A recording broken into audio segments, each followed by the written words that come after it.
You ready, Brian? I think so. All right, very good. Good evening. It's, what is it? It's about 5:08 p.m. The special session of the Planning Commission of the City of Lancaster, please come to order. Vice Chair Hall will lead us in the invocation, and if you'll remain standing, I'll lead you in the pledge. Bow your heads. Thank you, God, for your continual blessings on the city, its people, the city staff, and my fellow commissioners. Guide us tonight as we ford these troubled waters. Help us make decisions that are good for our city. Protect those that protect us, our police, fire, and soldiers that help us keep a civil society. In your name I pray. Amen. Please join me. I pledge allegiance to the flag of the United States of America and to the republic for which it stands, one nation, under God, indivisible, with liberty and justice for all. Thank you. The roll call, please. Commissioners Diana Cook. Present. Miguel Coronado, absent. Cassandra Harvey. Present. Sandy Smith, absent. Randy Hall. Here. Chairman James Vos. Here. We have a quorum. Thank you.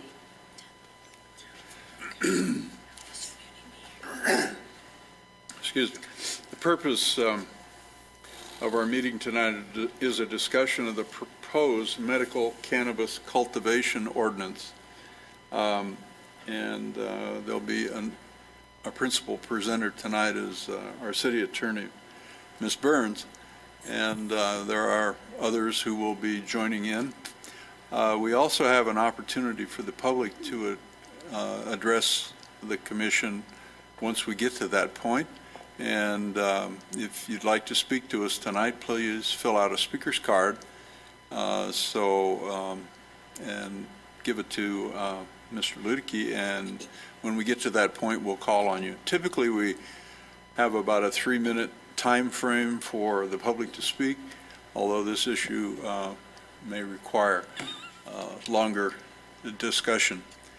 At any rate, we'll let you know when your time's up. So, Ms. Burns? Good evening, Commissioners. Happy to be here with you tonight. I understand we have a number of presentations, and the draft of an ordinance for your consideration has been circulated to you. I hope you all have it and have had the opportunity to read it. This reflects an effort to have an option available in the event that the item on the ballot for November is in fact passed, and we'll be ready to go if that is the case, to legalize marijuana within the state of California. And before you is this ordinance handling medical cannabis cultivation. As set forth in the staff report, we have two different areas in which regulation would be imposed. First, as to an individual licensee, and second, as to a conditional use permit. At this time, I understand that Mr. Luedeke has a PowerPoint he wanted to walk through with you, and then we have Sergeant Bones, or Commodore Bones, here to give us a bit of background on the law enforcement side of things. And then we'll come back to me, and I am sure there are many questions. Before we get started, yes. You said that we're doing this because we anticipate that there will be recreational use of medical cannabis in the November ballot. I thought we were doing this for medical cannabis here in the city and growing it regardless of the November election. It is regardless of the November election, but the item on the ballot for November was what prompted the issue coming forward now.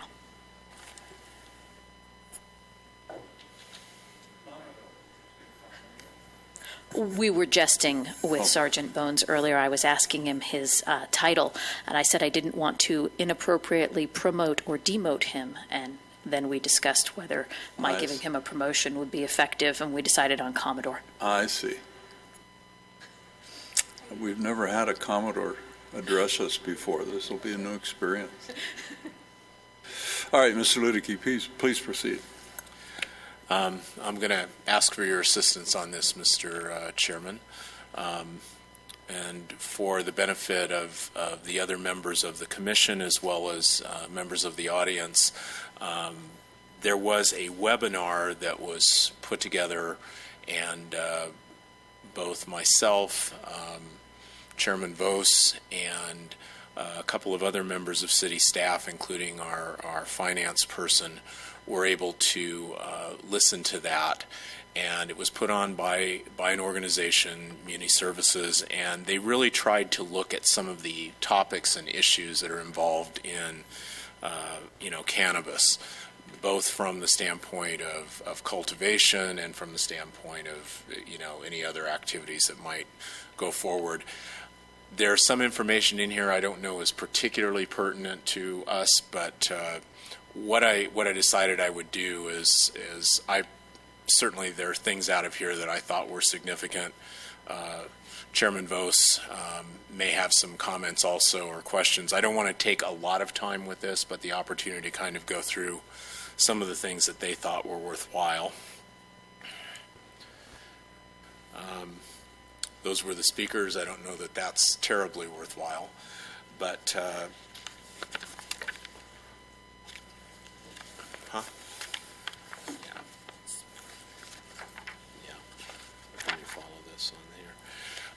one of the things that I thought was really worthwhile is that they said, okay, what are some of the major questions that cities in California are asking, both in regards to the current regulations in terms of medical marijuana and, potentially what occurs if the initiative passes in November. Questions like, should we develop a local tax on medical marijuana? How should we structure that? Are there sample zoning ordinances or medical marijuana regulations? How much tax is too much? There seems to be, in terms of the discussion, this concern that, as is the case with a lot of other types of businesses in the state, cities often compete for those kinds of things, and the industry, obviously looks for what's the best deal, in terms of that. We've seen that with commercial centers, car dealers, everything like that, and it would not be surprising if that were to spill over into this issue also. And can we exclude, medical marijuana industries? These are the kinds of things that I think municipalities in the state are wondering about. I don't know, Mr. Vos, if you had something that you got out of this particular part you wanted to add. I think my first takeaway was there's a level of, assuming the expertise of the presenters they come from various segments, government, private sector, industry. There's a high level of uncertainty and confusion. I sort of felt that they're further behind than we ever thought of being on these issues. Questions that they raised about the proposition or about medical cannabis, which is currently state law, in the current state law, there seemed to be confusion about that as well, which I thought was interesting. But there, as you pointed out, we were able to glean some interesting information and certainly some resource, I think. One gentleman, I don't recall his name, city manager of a city in the Central Valley, I think it was, who's been in the oversight of medical cannabis cultivation and dispensing for some time, which is probably a pretty valuable resource, and he offered himself as a resource. So one thing that I found, and it's on a couple of slides here over, is how many state agencies actually have some kind of role in this. And as you can see, that, includes, 10 different agencies that have some kind of oversight into this issue. And, what that what that means is that you have a number of different regulations from different entities that are in some form of control on this. They have a certain length of time to adopt regulations in regards to things that are happening. And I think one thing that I wanted to be clear, you're being asked as a commission to give look at a couple of different things. Number one, is this something that the city should investigate further? Yes or no? And beyond that, an ordinance that would provide for cultivation of medical cannabis, with the understanding that it provides an adequate level of public safety and oversight and so forth.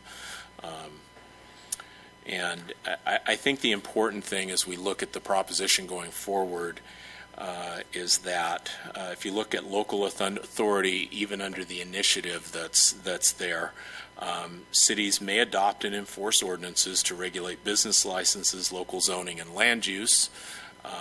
And the authority remains to completely prohibit cannabis-based businesses should a jurisdiction choose to do that. So those authorities do remain.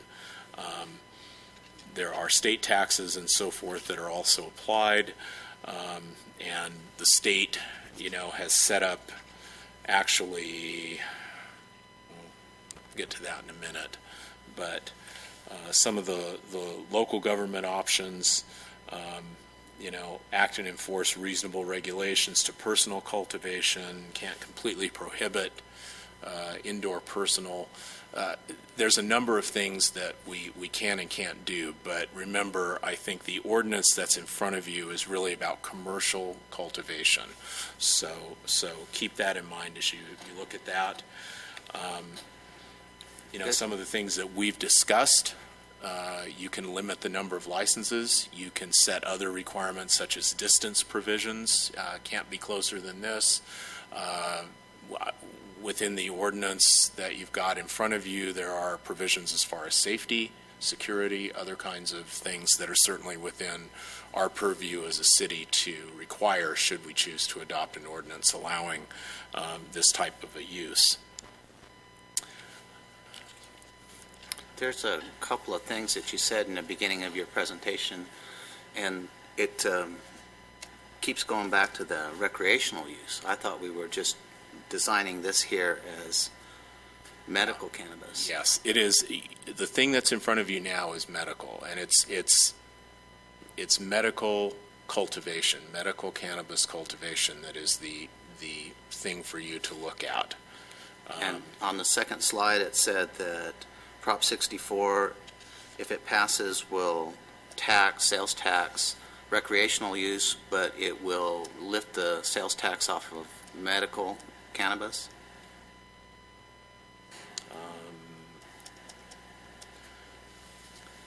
Medical marijuana and marijuana products are exempt from the state and local sales and use taxes, according to the one highlighted point that they had. Okay, thank you. I'm sorry to bring that up again. It just seems to me like we're, every time we take a step, it's always recreational. It's like we're looking at this in the future where I'm uncomfortable with the medical cannabis, and yet the recreational use, it just, kind of makes it very difficult to move forward. So I'd really like to just stick with the one instead of keep stepping across the line. Sure. Right. And I think the reason the recreational keeps coming up in the presentations we're seeing is because that's what we're seeing on the horizon on the state level. But what is before you tonight for consideration is medical cannabis cultivation only. You can understand, I absolutely understand your concern, and I suspect you're feeling like it's a bit of a slippery slope, like we're going to start down this path and it's suddenly going to become something else. Well, obviously in our meeting tonight, it already is a slippery slope.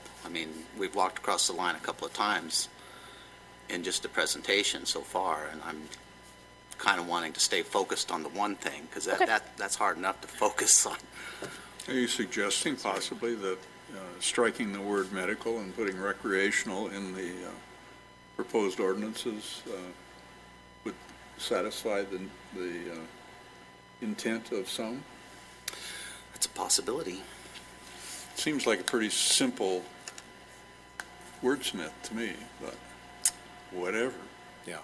But, to reiterate, you weren't asked about recreational. No. You were asked strictly about medical cannabis cultivation operations. Yeah, at our last meeting, we did have that discussion, whether it was an appropriate direction to take the city, first of all, to even consider the only cultivation of medical cannabis.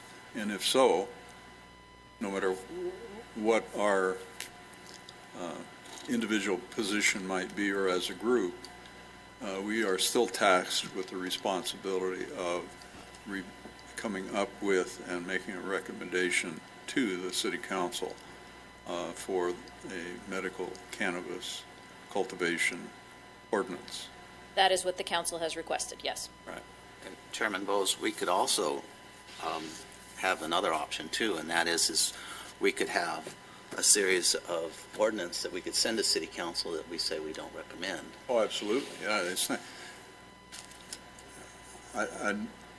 I didn't understand the city council to say they were asking for a recommendation. They were asking for our typical review process and to work with city staff, city attorney, and all the resources we have, including the public, to gather enough information to come up with a proposed ordinance. As we all know, the draft that was initially provided to us was provided by the medical cannabis growers' attorney representatives. Correct. And our city attorney has gone through a revision of that based on the input we gave her last time. And when we get to it, we'll go through it maybe line by line. I've spent more time than I wanted to on it. I know you have. I think we all have. Spent a lot of time reading this thing and trying to get our arms around it. So Right. we have some questions. I bet you do. Yeah. I fully expected you to have questions. So go ahead, Mr. Ludicky. I'm sorry. Yeah, the final thing I think that I got out of this particular webinar, and it speaks to your efforts to develop an ordinance on medical cannabis cultivation. I believe that in this they were speaking more towards the recreational aspect, but I think there are some aspects that are certainly applicable, and one of those is trying to make sure that you get key information from stakeholders that certainly have information to provide you from the community, among them law enforcement. And as Allison mentioned, we do have representatives here this evening to give you some of that information as you consider this ordinance. So perhaps that's a good segue into what they'd like to provide you. Well, the other points, the constituency is not just law enforcement. It is the broader spectrum of our community. We have three guests here tonight, and they'll tell us who they represent, I'm sure, but there are certainly other folks, I would suspect, who ought to be weighing in on this. I just go back to the experience we had previously on an drafted ordinance we spent a considerable amount of time on that turned into a complete reversal because a segment of the business community came to the city council. Nobody told us. We've all heard that before. So I wouldn't want that to happen here. I'd like to flesh it out before it ever gets to the city council. Now, we're on a deadline, I understand that, but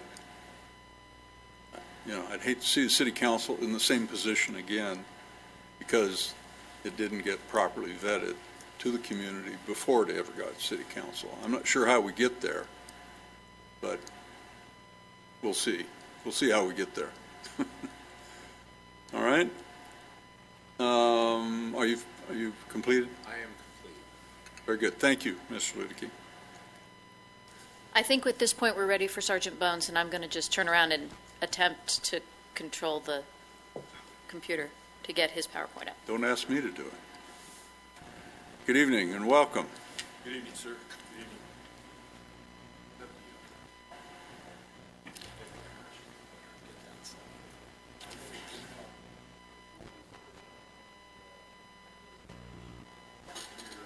Is his mic on? Is your mic on? No. No, Which one here somewhere? there you go. Oh, somebody got it. Okay. I heard some terminology that you folks were talking about when the gentleman was making the presentation, medical versus recreational. Just to let you know, we've been dealing with this for more than several years, the Sheriff's Department, and I'm not here to advocate for anything, rather just the things that I have observed dealing with different municipalities as well as the County of LA and trying to handle this issue. And one of those things is the very thing you were talking about. Are we talking about medicine for people who have some type of medical problem? Which, yes, that exists. And is there a place for this? That is for others to decide. But when you talk about medical versus recreational, there really is no difference in reality. Any one of us in this room can go to one of these doctors and get a recommendation for 99 plants and X amount of marijuana. You don't have to medically establish that you're sick with anything to get a medical marijuana recommendation. Does it help some people who are actually sick? Yes, I've met some. The great majority, and I've been in probably 40 to 50 dispensaries, surveilled a couple of hundred, and I've never seen anybody who was not ambulatory and who appeared to be over 30 years of age. During these search warrants, I've looked at the recommendations. The great majority of these people are under 25 years old. I can't say what's wrong with them or what isn't wrong with them. All I'm saying is that by saying recreational versus medical is not going to put the genie in the bottle as far as that goes. We're not just going to be dealing with just sick people here. There's actually going to be pretty much everybody is going to be dealing with that stuff. Now, and a thing that you could look at if you wish to see how some of the, we're going to talk a little bit about Colorado and Washington here, which was statewide. If you look at the city of Los Angeles, Prop D, if any of you have ever heard of Prop D. Now, that was basically to let the genie out of the bottle a little bit and let them deal with that there. There's a difference between regulations and enforcement. You can have a lot of regulations on the books, but enforcing them is quite another thing. Now, Prop D, the idea was to have, I believe, 300 legal dispensaries in the entire city. That's it. It's capped. It's over. They're only going to be in certain areas. Well, now you come down to enforcement when other people are opening other dispensaries because there is a lot of money in this. How do you handle that? They're still wrestling with it. There's dispensaries everywhere, and the great majority of them in that city are not what they call Prop D compliant. So, and that's been that way for several years. I'm pretty familiar with one of the detectives there who handles it, and they're really not sure how to handle that. They've let the genie out of the bottle, and you've got people, Prop D, who are compliant, who are paying their taxes, who are doing things the right way, but then you've got these other folks who are not, and it's not so simple as us just going there and arresting them for that, because you're talking about a city ordinance violation, which is a misdemeanor, and then if the district attorney will file it, and then, you know, will it even get go to court? So you come up with some issues of actual enforcement. The regulations, of course, can be all you want, but enforcing them is quite another thing. Now, to talk a little bit about Colorado, in that state, what they did was they allowed counties and municipalities to have some sales or sales permitted but subject to local taxation. So these are the municipalities. 181 out of the total, close to 271 there, decided to have no sales allowed. So you've got, 80 some odd, 90 that decided to go ahead and allow them to have the sales there. This is just somewhat interesting there in Colorado here. They're talking about McDonald's, Starbucks, how many there are there. And in Colorado statewide, they got 227 McDonald's, 405 Starbucks, and that's how many dispensaries and recreational marijuana sales have popped up since they started doing this. And just let me know, I'll just keep rolling through these slides, but let me know if you want to look at one for any longer, and I'll pause it or bring it back. Okay, here's the related business comparisons in just the city of Denver. All right, so you see there the pharmacies, liquor stores. That kind of surprised me, the 206 liquor stores, but, you know, all the marijuana dispensaries. The red and the green just basically differentiate the types of sales facilities. The crime stats, they say have gone up by 40%. Now, does that have anything to do with marijuana? I can't say for sure that it does, but it has gone up 40%. Drug possession crimes, you see illustrated there. And again, does this have anything to do with marijuana? In other words, is the plus 67 of marijuana driving the plus 27 of heroin? I can't say that for sure. I don't know. Is it attracting people there who are into this stuff? I can't say that for sure. State of Washington. Again, they're talking about how much more recreational marijuana businesses there are than Starbucks. Age 12 plus, you got 23% rise in usage.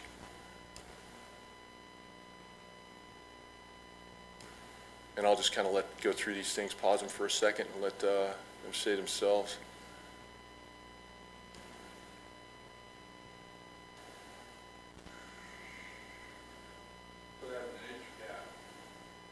They have an age cap in the state of 21 or over for rec. I believe so, yes, sir. It might be 18. I'm not positive on that, and that's probably why they're referencing just 12 to 17, because we know that It's 18, yeah. they're not supposed to be using that stuff. You know, it's illegal for them. 18 years old, yeah. Like, you know, cigarettes, same thing. Right, exactly. I mean, our focus is on cultivation. However, I'm sure there'll be issues raised about dispensing. Right, and Right. The ordinance before you is not for No, dispensaries. it's not, but I'm sure Okay. there'll be issues. Yeah. well, I can go through this then, and we can find, let's see, cultivation, and I can talk quite a while about that as well. Okay, here we say, let's tax it and make money. This is going to be pretty standard, what kind of stuff you'd see inside a marijuana dispensary. Now, I know we're talking about cultivation, but marijuana that they're using, it has to come from somewhere, and if it's grown here, it has to go somewhere. And this is where it ends up, all right? And, you know, you talk about money. The city of Lomita, we did a dispensary there, revenue one day, $30,000.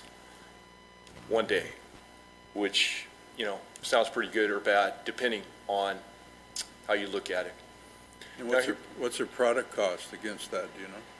Well, you're looking at different, depends on marijuana, depends on grade. You know, you're talking anywhere to $3,000 a pound in there, you know, but depending if it's grown indoors, outdoors, there's So if I'm running a restaurant, my product costs 32% of my gross sales. Have any idea what it is in these venues?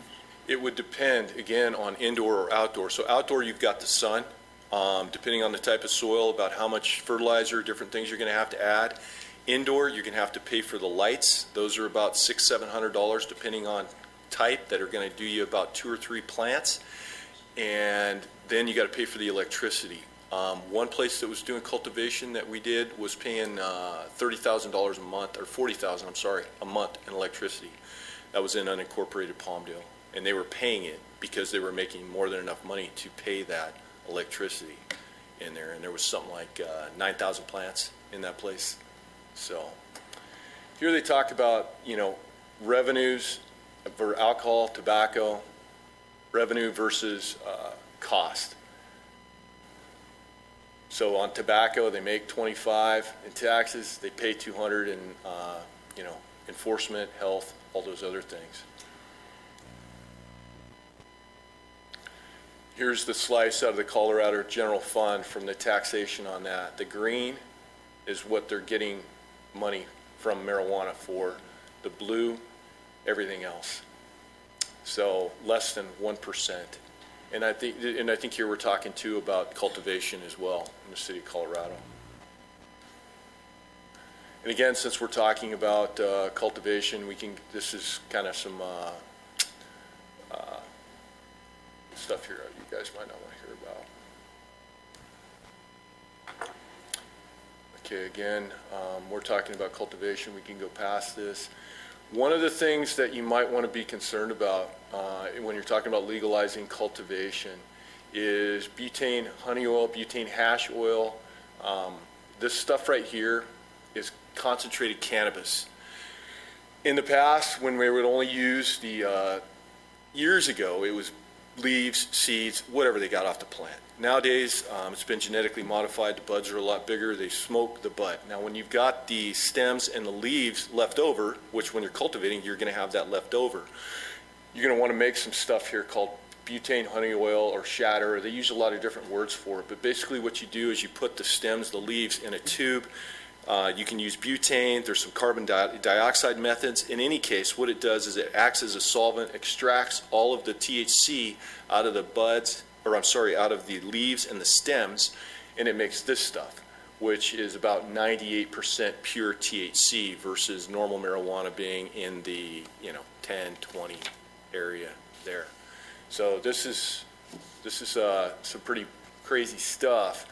And also during the manufacture of this stuff, very dangerous, messing around with butane. We've gone to houses before that they've been blowing off the foundations, etc. So just something to think about. That's going to be a byproduct of cultivation is the stems and the leaves that somebody's going to want to make this stuff with. And the 98%, that's a little more than we had at Woodstock. Yeah. Dabs, that's what they're talking about. They're the sticky, it's heroin-looking goo made from process that blows up like meth labs. Again, this is the edible displays. We're talking about cultivation. I'll kind of blow past this a little bit. Although all of these things are real things that I have seen before that are edible THC products. That's what they do with it.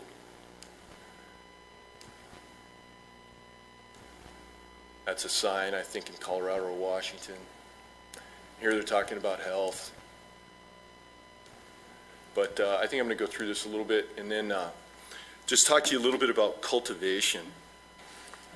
There's a lot of marijuana grows here in the Antelope Valley, and you've basically got three types. You've got the guys that are in the industrial buildings that are really big. You might have the guys out there we call plywood grows way out on the east or the west side that grow behind, they'll put up plywood fencing and they'll grow behind that outdoors. And then you got the guy who might grow 15, 20 plants in his backyard, or the guy who's growing in his garage with some lights who, we're really not worried about. But one of the things on those industrial grows that I think people don't think about, and I saw it referenced up there because I think that the gentleman here was referring to MRSA. Is that what they were talking about when they're putting in the marijuana? Yeah. Is, the amount of water, the amount of power, to try to regulate that is going to be, frankly, very difficult. I mean, you don't even know those places are there until you find them. So there's going to be a certain amount of people who are not going to want to comply with these. Well, we'd have to find them first, and once we find them, then what do we do? Once the genie's out of the bottle here, there are solid laws right now that, and even when MRSA comes into play, that will allow municipalities to say no. In other words, to say, no, we don't want that here. We don't want cultivation. We don't want dispensaries. We don't want any of that. And the sheriff, police, whoever will be able to enforce that, just like we have now. I mean, we used to have 13 of those dispensaries here in the Antelope Valley. Now we've got 0. And that was by cooperation with the district attorney's office here and a California Supreme Court decision which allows municipalities to control their own fate as far as this stuff goes to make ordinances. So basically, if you're growing marijuana in violation of a city county ordinance and you try to claim some kind of exemption under any of these propositions, too bad. The city told you that's not legal. The county told you that's not legal, so you get charged with the felony. There is no court cases which allow for, okay, sometimes it's good, sometimes it's not. So in other words, if a municipality makes it legal for some people, in other words, to grow it or to sell it, but decides that over here, no, these people don't have a permit from us and we don't want them to do it, there's been no court decisions on that. So in other words, my team are probably not going to be able to do anything about that, because before, when it was all illegal, no problem. The district attorney supports that, supports local government making their own decision. But now you're telling me that they don't have a permit paper, and this guy goes for a felony and this guy doesn't, because he has the proper paperwork. Case law will probably go in the favor of the municipalities eventually. But what happens in the meantime until we get there? I don't know, and quite frankly, I don't think anybody does, because this is all new territory that we're all trying to cross here. So that's about all I've got on that. Do any of you folks have any questions for me? I'm sure there will be. Thank you. Are you saying that I know that we have governance and policy and ordinance against dispensaries, LA County and city, right? Correct. So are you saying that there are no dispensaries in the Antelope Valley operating? I would not say that I would not say that there is no one selling marijuana. That would be ridiculous. Of course it's happening. Though.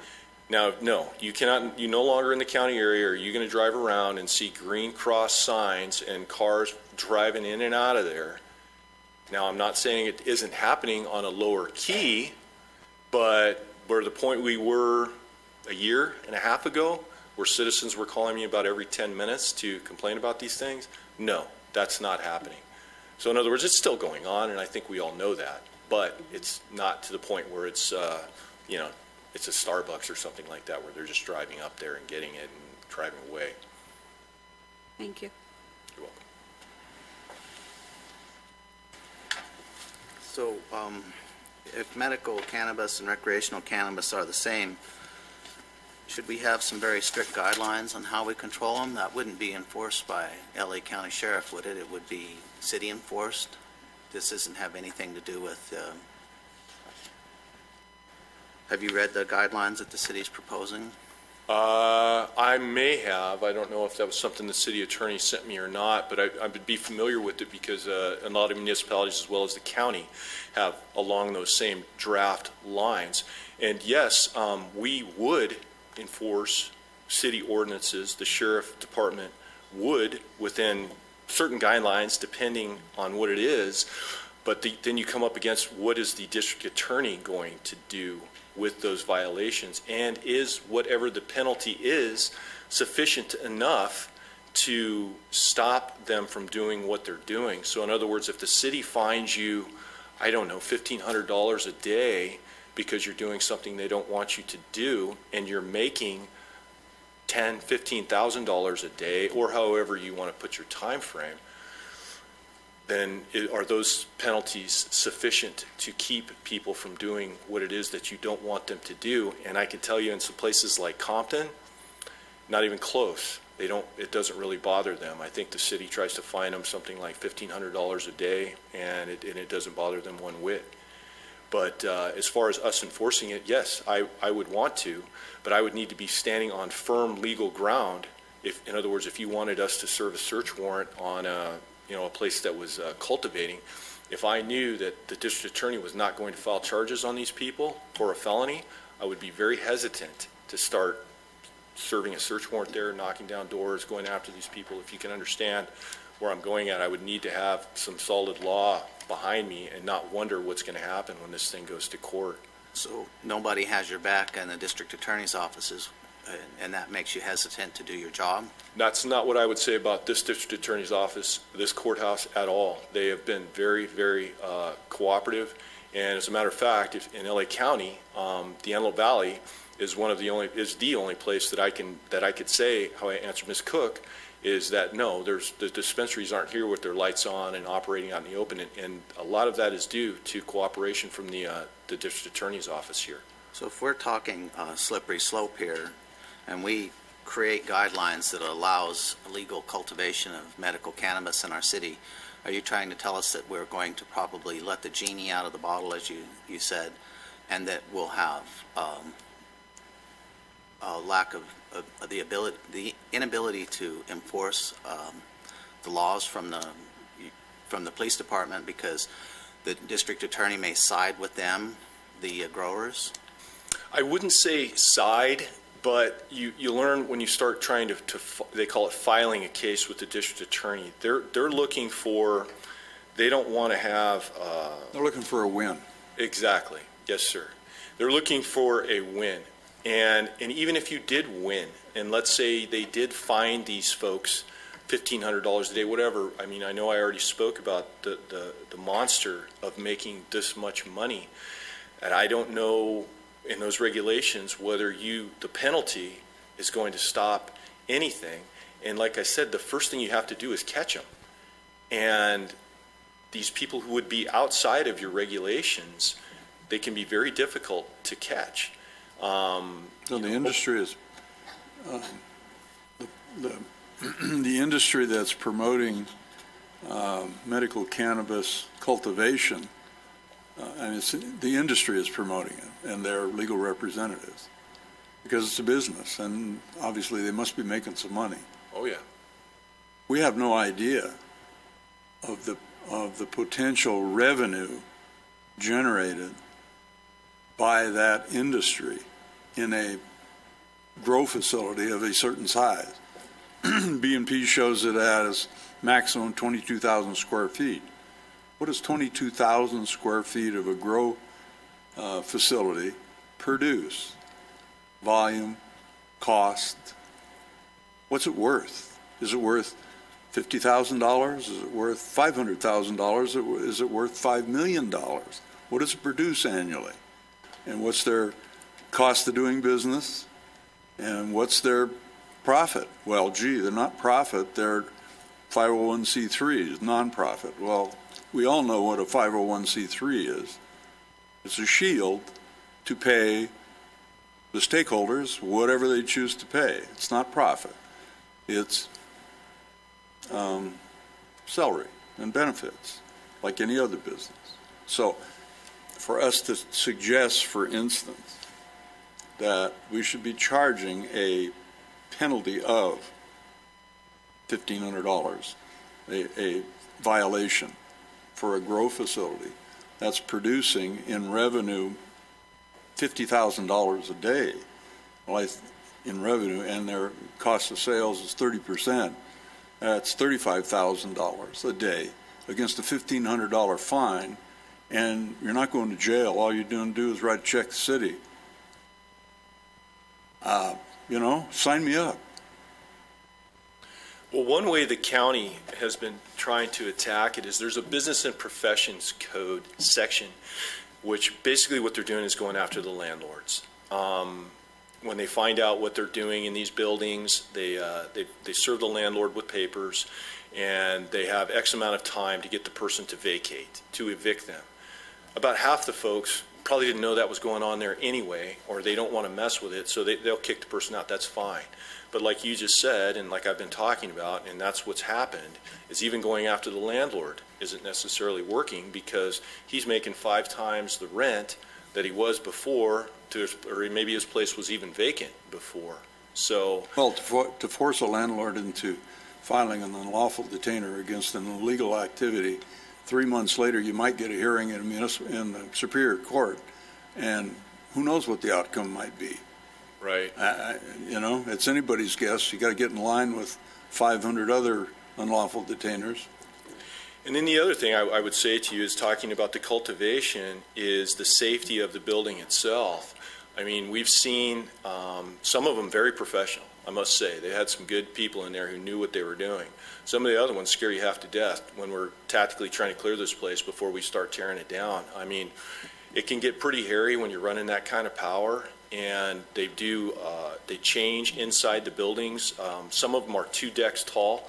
So in other words, if it was a building this high, they're going to have 1 deck here with grow, another deck up above that. So when you talk about 20,000 square feet, as you were speaking about, that's floor space.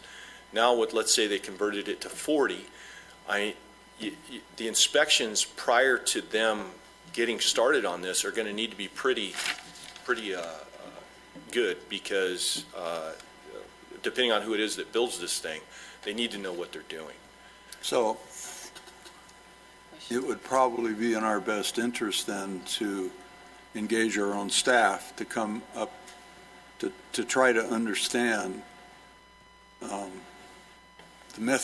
methods in which medical cannabis are grown and all of those elements attached to it, and how we should try to regulate the standard building, shall we say, as a minimum standard. That should probably be considered in our ordinance. Yes, sir. Wouldn't you think? Yes, sir. That way have some control. It's interesting you point out multiple stories. So if I happen to have a 22-foot concrete tilt-up and it's 20,000 square feet, well, all of a sudden I've got 2 stories. All of a sudden I've got 44,000 square feet of grow. Maybe there's nothing wrong with that, but we ought to know it. That's not, the way our ordinance is written, it's defined by canopy area, so it's the area that is set up for grow. So they can have the And that was 22,000. one of my questions is, how do you define canopy? In the, No, I read the definition, oh, but okay. what does that mean? That means the area, so if you stack it, you can stack all you want, but you can't exceed 20,000 square feet of area that is under cultivation. So they can stack it, but that doesn't mean they get extra. Oh, it's the floor space. Why don't we just say floor space and canopy? What the heck's that got to do with the price? Because they might stack, and they would say that's not the floor. So we would treat it I similar wanna to say our roof line, alcohol. say, good grief. I'm sorry? We would treat it similar to our alcohol as we give define to spaces or quantities or quantitatives. And then if we do have a CUP or ordinance, I believe our city is contracted with the LA County Sheriffs, which would then define what you would go after and how you would follow that ordinance if there was an ordinance. Is that correct? Yes, if you're asking me, would we enforce city ordinances? If I ever Whatever's in gave the place. impression that we would not, then no, No. that's not what I was trying to say at all. No, sir, you did not give me that impression. I'm just saying, I think we have a contract with LA County Sheriffs here in the city of Lancaster. That's correct. And if we had a CUP, if there were an ordinance, and it was clearly defined, that would be your guideline of what you would go after or what you wouldn't. That's all I'm saying for Correct. clarification point. Right. And then we still deal with the other party, who's the district attorney and the penalties. And perhaps the city attorney can obviously file cases if they so choose.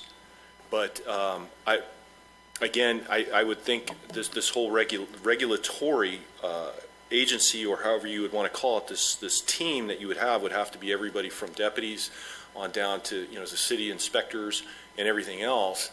And then you come up to the point where you want to inspect it, but they've done perhaps some type of, they've changed something where they don't want you to see it. Now where are you? You need to write an administrative warrant to go look at it. Can you break down doors on an administrative warrant? Well, I don't maybe, know, that but gets if a our, little if dicey. our ordinance gives us the authority, I don't know what you would call it, but the authority to inspect without a warrant. In other words, they waive their right. That's correct. I believe that's the way it was written. It is the way it was written. Okay. And if they refuse the inspection, then they can lose their license. And that's how. Then the CUP gets revoked. But the point I was getting at with that was the fortifications on these places. Obviously, they have some stuff in there that other people want. The fortifications they're pretty impressive. So even if you did choose to make forced entry, you're going to have a heck of a time. And obviously, that would be a sheriff's department thing. But what they seem to do a lot is the folks who are not following the ordinances or the law, they just refuse to allow anybody to go in there. So basically, in a lot of these cities and in Colorado too, it's just King's X. I mean, what do we do? Like I said earlier, so we're allowing some because they have this piece of paper, but we're disallowing others, and a lot of times these folks are just saying, hey, you know what? You work it out, man. We're not letting you in here. You're not looking at this. Do you have any comment on the likelihood of establishing within our community and maybe others in the state. We know that there are others who have adopted similar ordinances as we're considering, that it, by allowing medical cannabis to be cultivated, that it eliminates the illegal grow operation.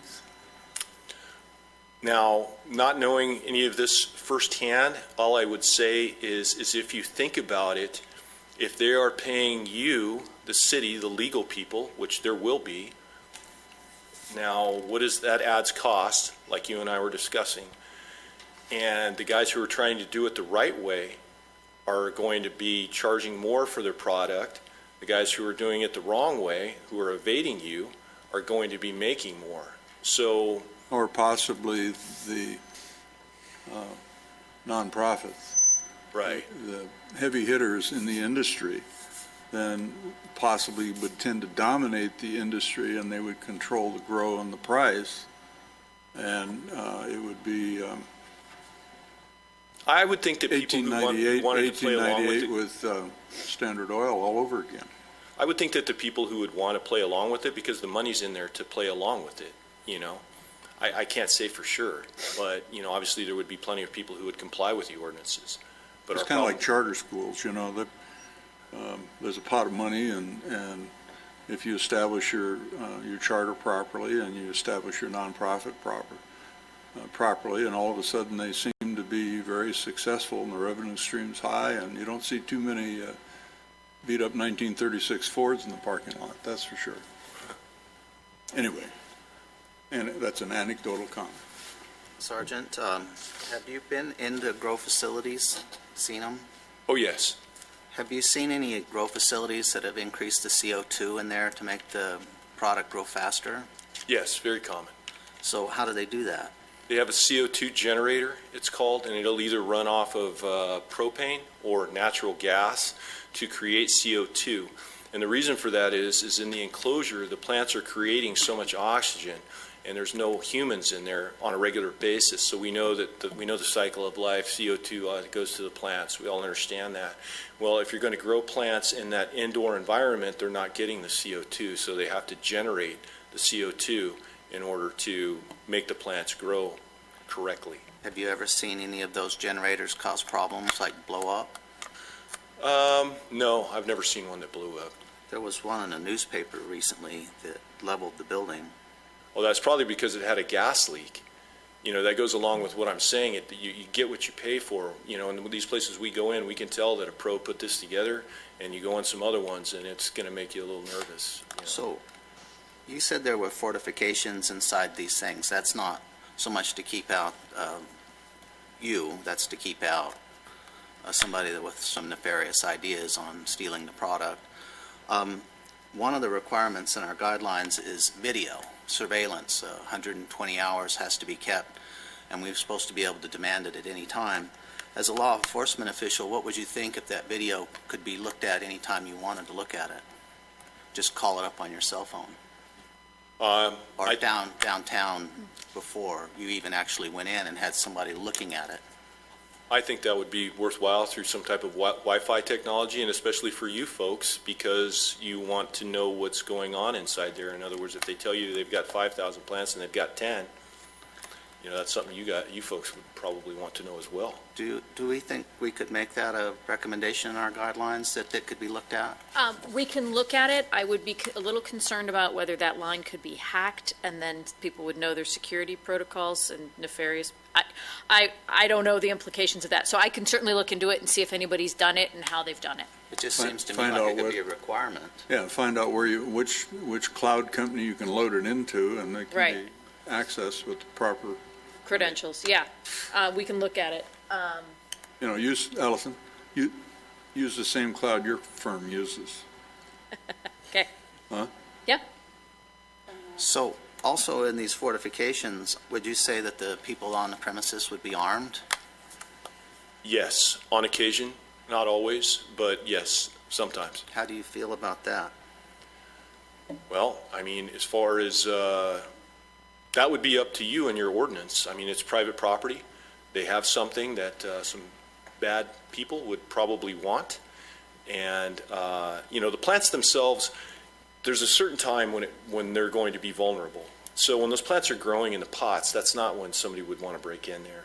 But let's say they've got a worker, they've got it packaged up in the trimming room, they've trimmed the buds down, they've got them all packaged up, ready to take it out. That's when they're vulnerable. So if they've got a right to do what they're doing, then they should probably have a right to have a gun to protect it.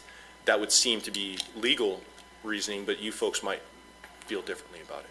I agree with you. I think that they probably should be able to have it. But what would you think if we put it inside a safe that was alarmed, and when the door was opened, the alarm went off, and it notified you that they went after a weapon?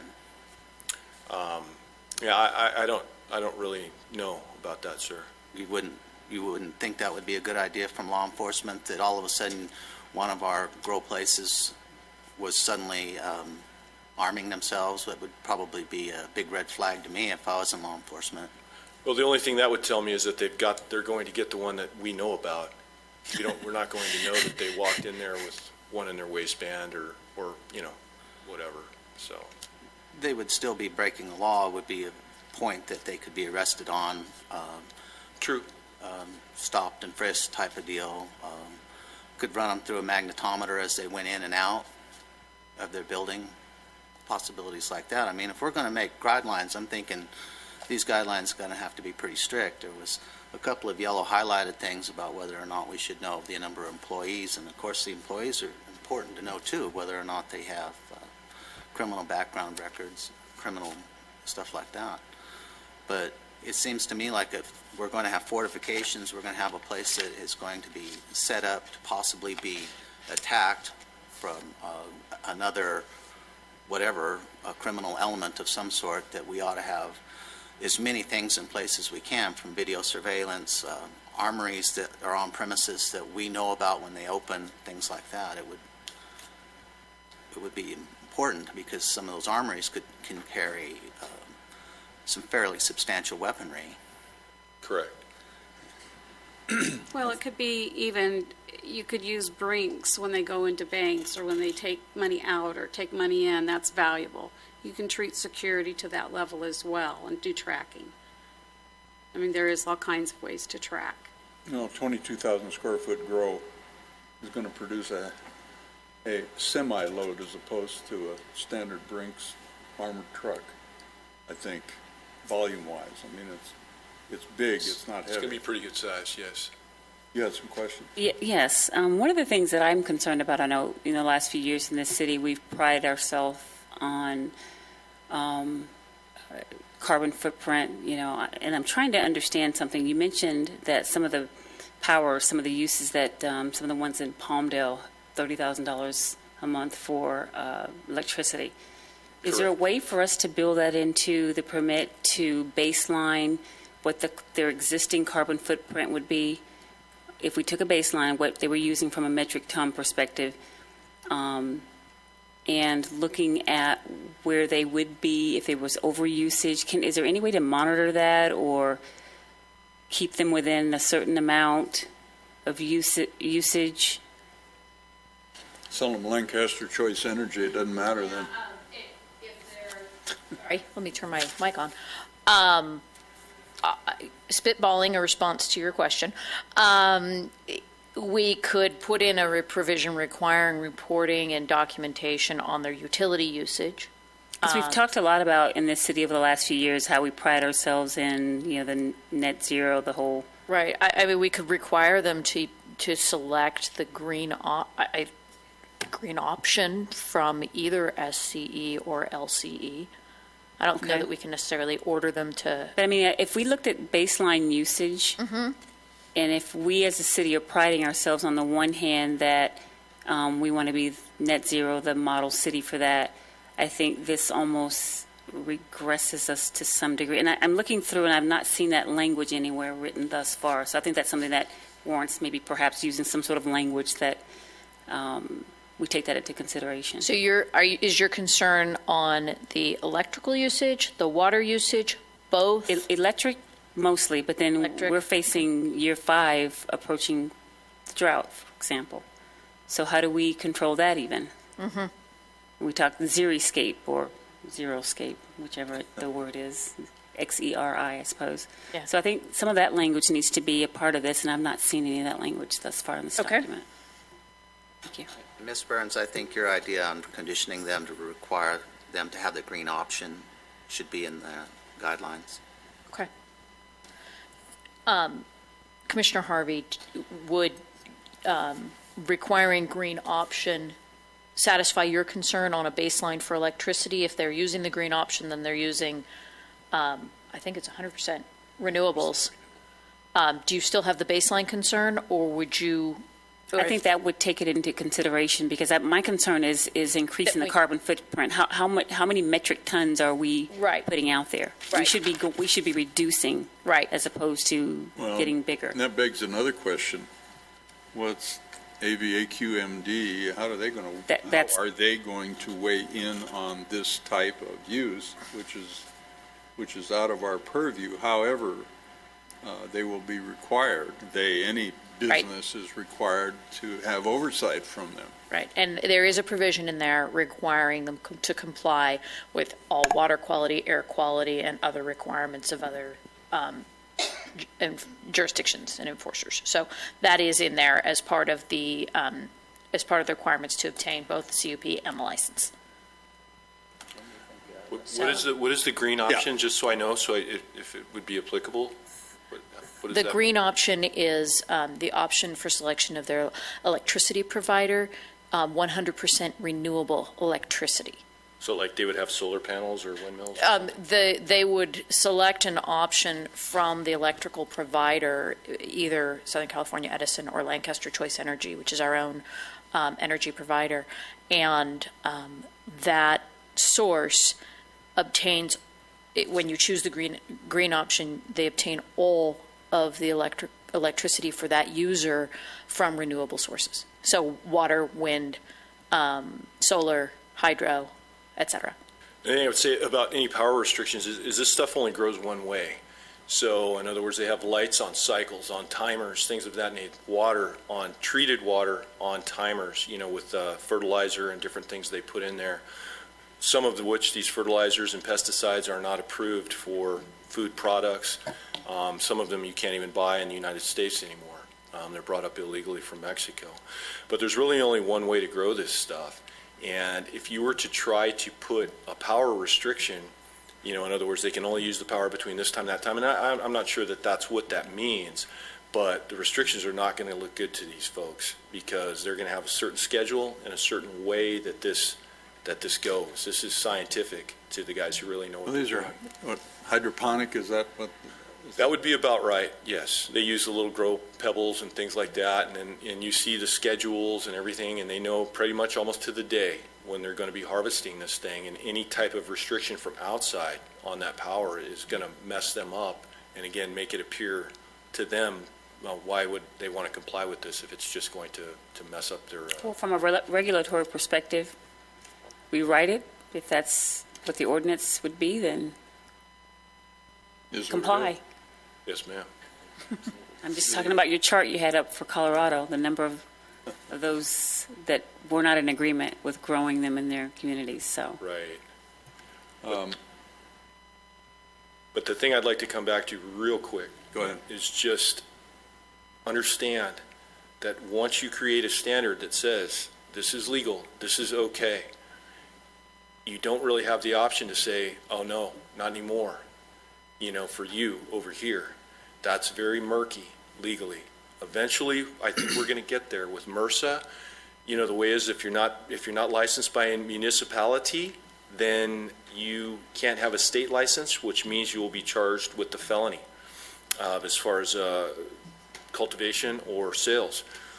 That sounds good on paper, but we're not there yet in a courthouse actually going to trial on this. So I just want you to understand that you're entering murky territory when you start making a law that makes some of it okay and some of it not. And I hope I'm clear on that. All right, very good. Well, thank you very much. We Thank you. appreciate you Thank you. taking your Thank you, time to Sergeant. share with us this evening. Thank you. Bet, sir. And do we have other presenters? Ms. Burns, I think that we shouldn't give them a choice on whether to buy it from Edison or Lancaster Choice. Okay, LCE green option? Okay. Yes. Why not? Go ahead. Okay, we're going to take a 5-minute break. Great.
Okay, we're back on, back in session.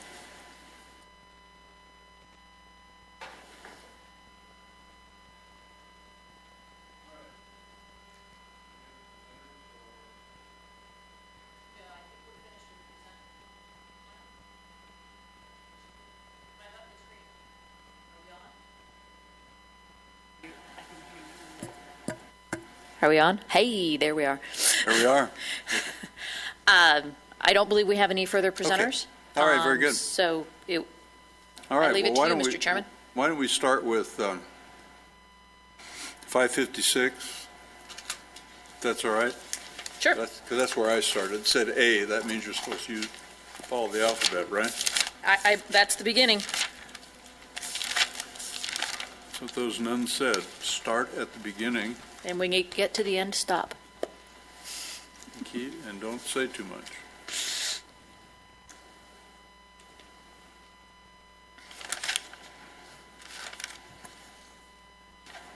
Well, okay. Remind me to go back to the initial ordinance two-pager. Okay. So Exhibit A, Yes. where's, I don't know if individuals have questions as we go through it.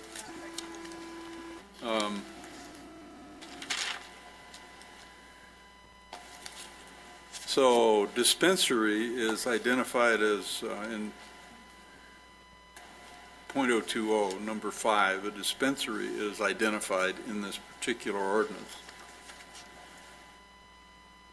I'm assuming because the ordinance or the exhibit is all-inclusive, even though later on we exclude dispensaries. It's defined so that it can be excluded. Okay. Same with manufacturing facility. Those definitions are in there so that we can exclude them from what is lawfully permitted under this code. Oh, okay. Thank you. So if a dispensary, then, is there a differentiation between medical and recreational? No, Other sales? it's just all dispensaries of all kinds. All the same? Okay. All right. And then we talked about canopy, Yes, definition And- of canopy? and this particular one excludes, somewhere I read, aisleways and walkways. Correct.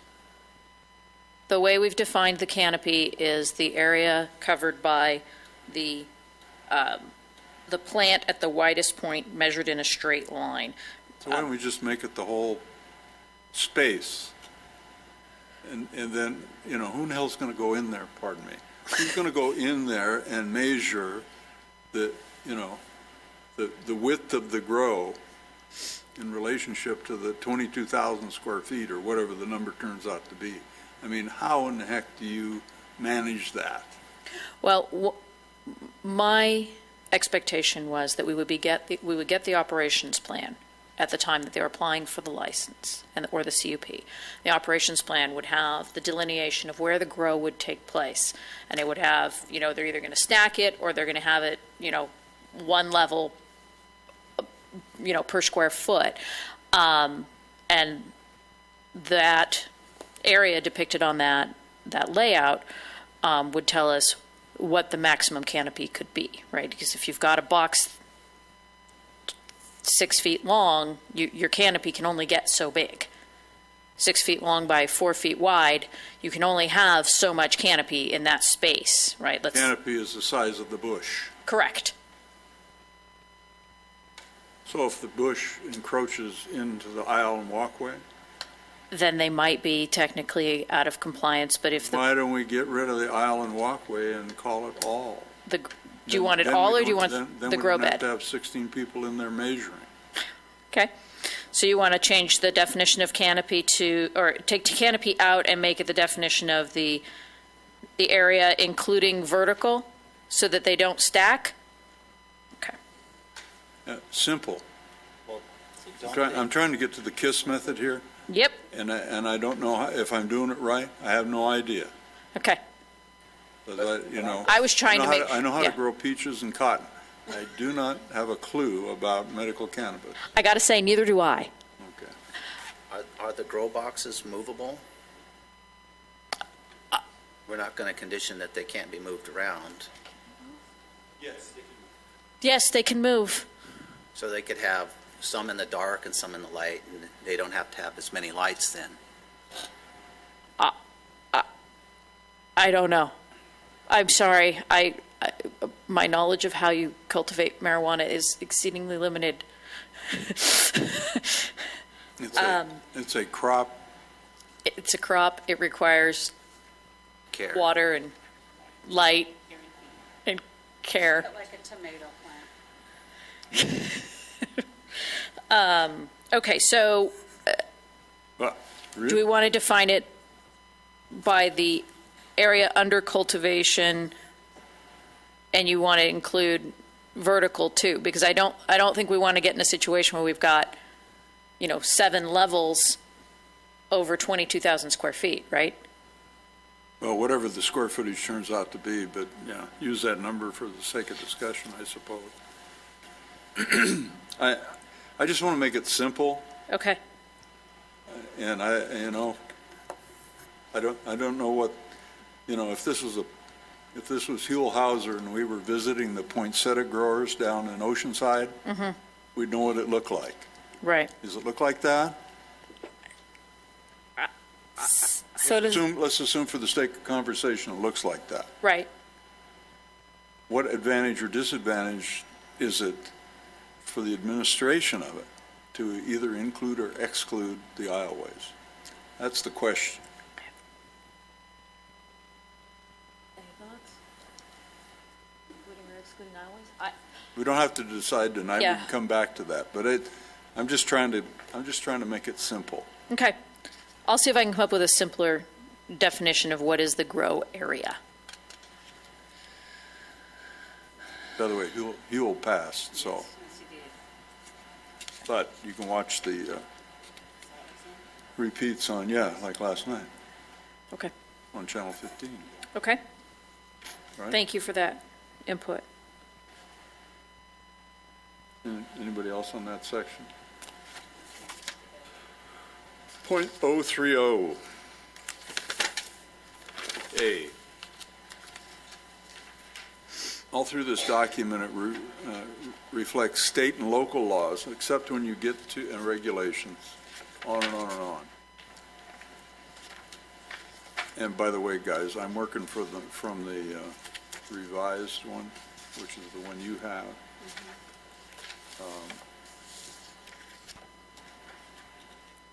But elsewhere in the document, it talks about federal laws when it comes to paying taxes.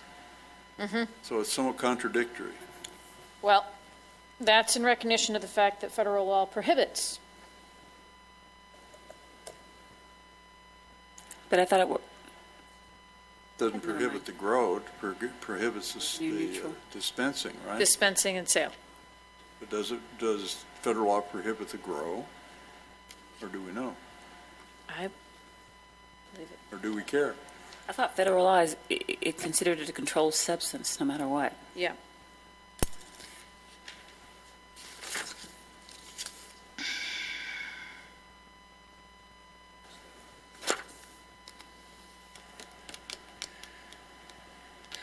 Manufacture, distribution, or possession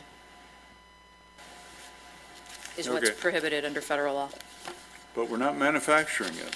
Nope. According to. But you this- would possess it. Well, we're not possessing it. No, but the grower would be possessing it. Okay. That's why the non-reference. So we're, And in fact, we have, so this ordinance is ignoring the federal law, except when it applies to taxation. and the acknowledgement by the licensee or CUP holder that cultivation of cannabis may violate federal law and assumes all liability for such violation. That lawsuits are made out of. Did all that mean that, from a taxation perspective, it's not applicable for federal, or it is? What that means is that we're not taking on the liability for what may happen to them if the feds decide to come and enforce any federal law against them with regard to the legality or illegality of cultivation of cannabis. That's our license is not telling them that it is lawful under federal law to cultivate cannabis. We're not taking a position on that. We're taking the position that they've got to comply with federal taxation laws and operate at their own risk regarding whether it is or is not lawful to cultivate cannabis under federal law. So is it your position, the way this is written, it guarantees the city is at no risk, there's no liability whatsoever, no financial liability? None, absolutely none. The ordinance is... Is your, insurance paid up real well? Yes. Okay, I'm sorry, I was trying to answer and I Go didn't ahead. realize you weren't finished, so... Short-circuited you, I'm sorry. Okay. The ordinance requires a written acknowledgement from the cultivator that the city will incur no liability whatsoever regarding issuance of the license or a conditional use permit, and that they are aware of the cultivation may violate federal law, and they assume all liability, and they will be defending and indemnifying us. Now, whether that defense and indemnity will come to fruition is another question entirely. Never been litigated. Yep. Okay, under C in that same section, it talks about the maximum number. Is there any reason why we can't set that number in this document? We can set it, but if we set it by ordinance, then we have to change it by ordinance. And if... Well, you're changing 4 other ordinances in this. True. I mean, by reference, right? Yes. So if you want to set the number in this document and make a recommendation to the council as to the number, that's fine. I put it in this way so that it could be changed, lowered, raised, with a resolution. But if we want it to be by ordinance, then we can do it by ordinance. I think we should. What's your pleasure? 1 per 100,000 citizens? How many did Denver have? How many did Denver have in that presentation? There was 400, something like that? Those were not grows. Those were dispensaries. Those are dispensaries, yeah. Nobody's got any stats that I know of other than probably the industry on what the grows are. Yeah, I don't know. Do we know what we have today for medical cannabis as far as? Never mind. I'll take that question off the table. If they exist and we know about them, then we're enforcing against them because they're not lawful at this time. Any cannabis grows in the city now. So they're magically coming in from states that are legal to cultivate. They're magically just going poof and entering the state to be sold medically. Yes. Okay. So what's your pleasure? How many, do you want to plug in a number? I'm thinking less than 10 or 10.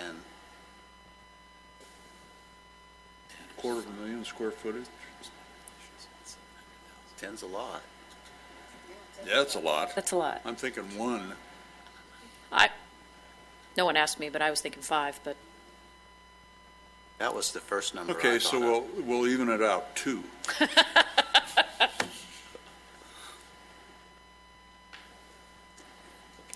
two. Well, maybe we could have a certain amount of square footage, so if they pick a building, could we do it that way? You can do it any way you want. If you had 5 buildings at 22,000 square feet apiece, so that would be so It's many square assuming feet. that we set the maximum square footage, yeah. at 22,000 to start with. That's assuming that. Haven't got that for you. Let's come back to it. Otherwise, we'll get bogged down. We could have 100,000 square feet total grow. So what did we end at, 2 or 5? 2? I heard 2 and 5.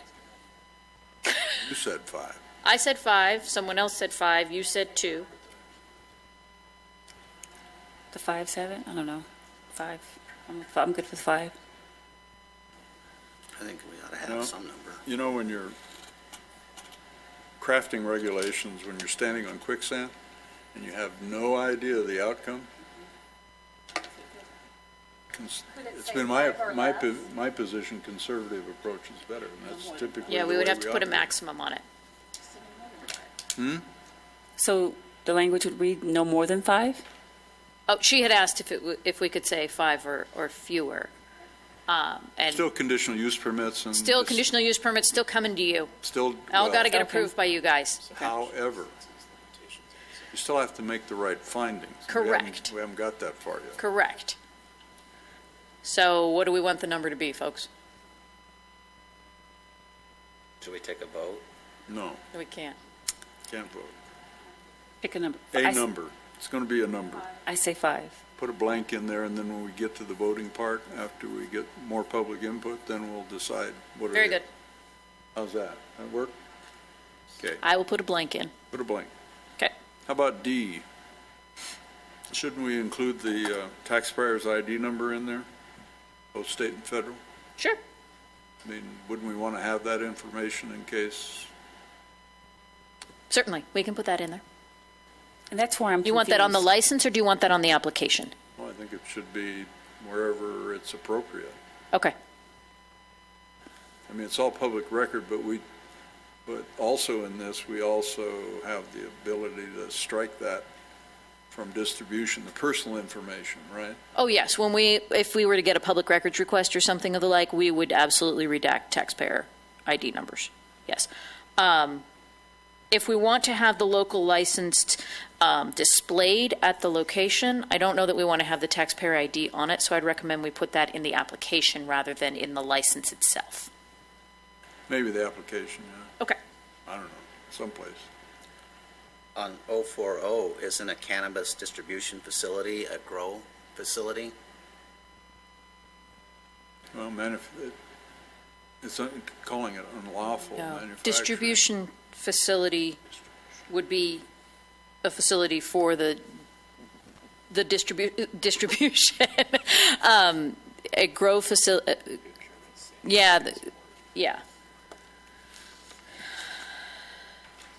If you look at page A2, cannabis distribution facility is one where the primary purpose is the procurement, sale, and transport of cannabis. Which is not what a grow is.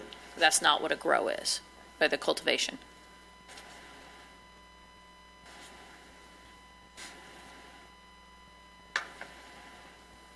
Ready to move on? 0.60.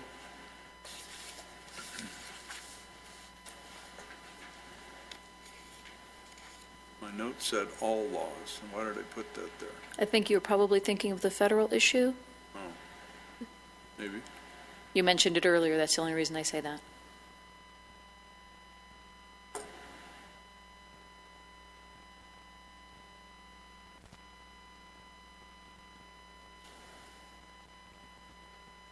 So don't they first need to obtain a state license?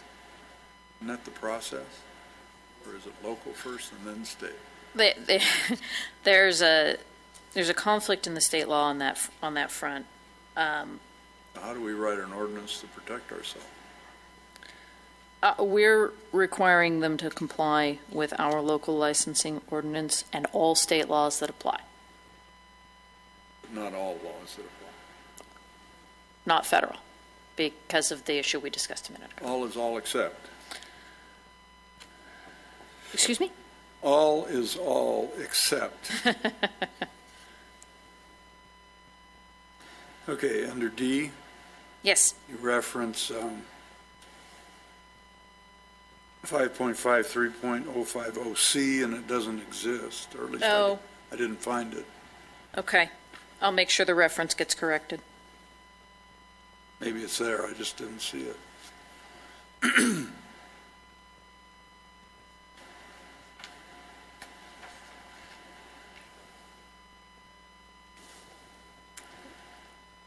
And then under the same paragraph.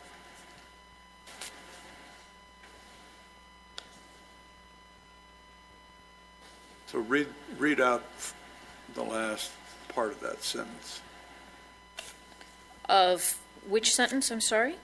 D, about the fifth line, from the fifth line down, read it out and see if it sounds right. A medical cannabis cultivation facility shall consider to be in operation, in good standing, and operating in compliance with local zoning ordinance and other state and local requirements for purposes of this section and Section 19321C of the Business and Professions Code if the business has been issued and is exercising the privileges of a local license pursuant to this chapter and a conditional use permit pursuant to Chapter 17.43. Yep. Oh, yeah, and has applied for a state license on or before January 1, 2018. Okay. So there's the state license. Yep. Okay.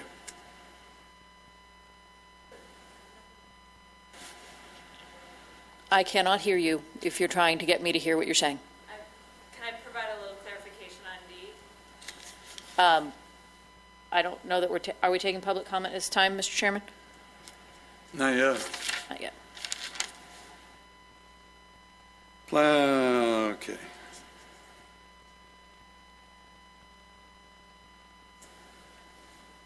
Okay. Anything else on that one? 0.70? You call out a deed of trust as evidence of title. A deed of trust is not evidence. Oh, where are you? On 0.07, number 3. B3 Oh, yeah, executed deeds. should be Recorded deed. a grant deed or quit claim deed or Yep, something. yep. You are correct. Rarely happens. Not true.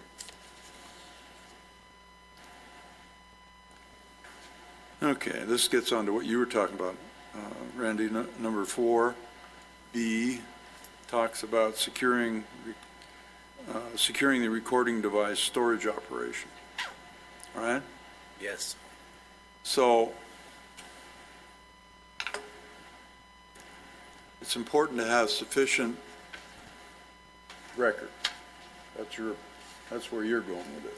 Well, I wanted to give tools to law enforcement because if we're having a fortified facility, then I wanted them to be able to have as much ability to look into that as possible.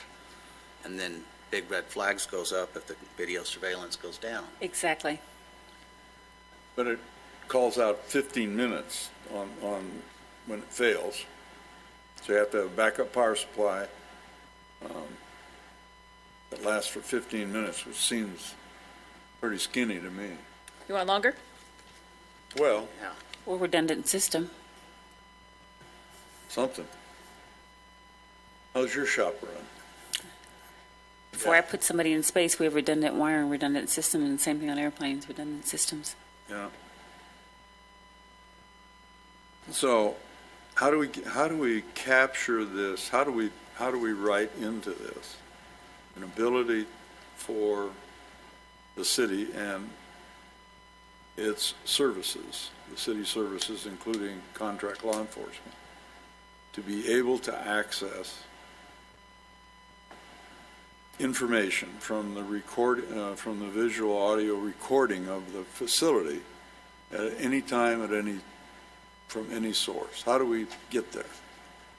You tell me what you want, and I'll find a way to I write don't know how it. to do it. I mean, I think don't know. I think we technology. require live stream to the cloud, Yeah. to a cloud system approved by the city. We'd obviously have to get us something in place where we would be able to receive that feed.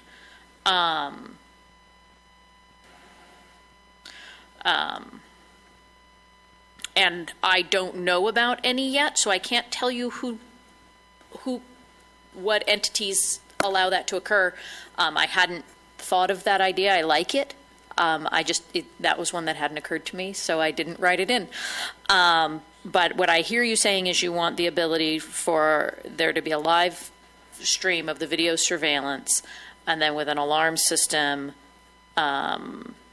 if there's a failure of the surveillance system of longer than 15 minutes, but it sounds like you want a battery backup for longer than 15 minutes, maybe 12 hours? How long do you want? I just made that number up. Well, we don't want a diesel generator, I can tell you that. Right? Even clean diesel. Even clean diesel. Well, think that 15 minutes is short. We should probably have at least an hour backup.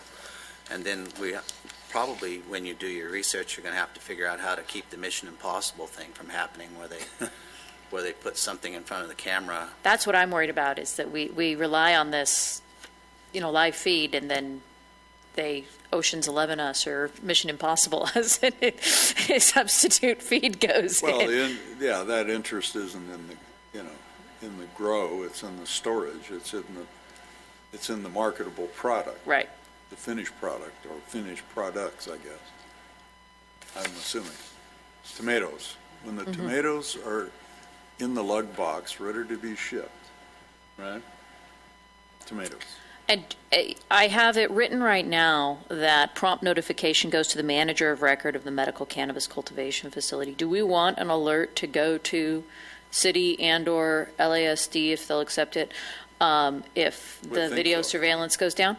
I would think so. Since we're going to be getting the ability to get to the live feed, I would think we would, I don't know if that's possible, but to an alarm. Okay. That's 5B you were talking about, yeah? Yeah, okay. What was that language from Mr. Rico? He was suggesting that the notification go to the manager and to the alarm company that they're required to have, the security system company, and that the alarm company be obligated to alert the sheriff's department. I like that method. On 4D, you have that highlighted, track and trace and/or other requirements, question mark. Yes. Is that for the employees? No, that's for the plants themselves. Hang on, okay, let me finish writing down the last one so I don't lose it, if you don't mind.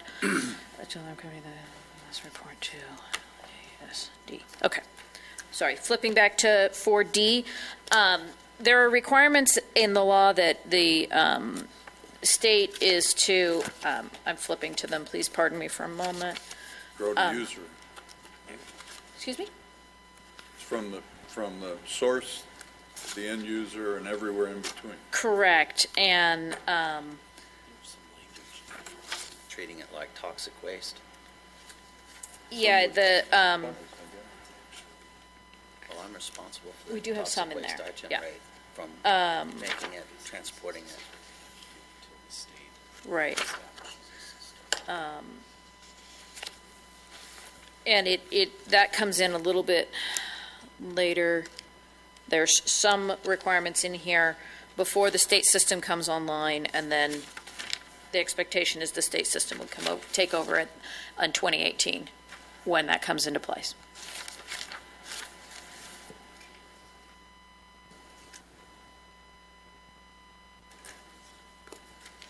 That was basically there to alert you to the issue and see if we wanted to get into that level of detail of regulation, or if we want to leave that in the hands of the Bureau of Medical Cannabis Regulation at all. Well, I think we're talking about, to back up, actually, to see an employee list. Yes. And I had suggested that previously, that we may want to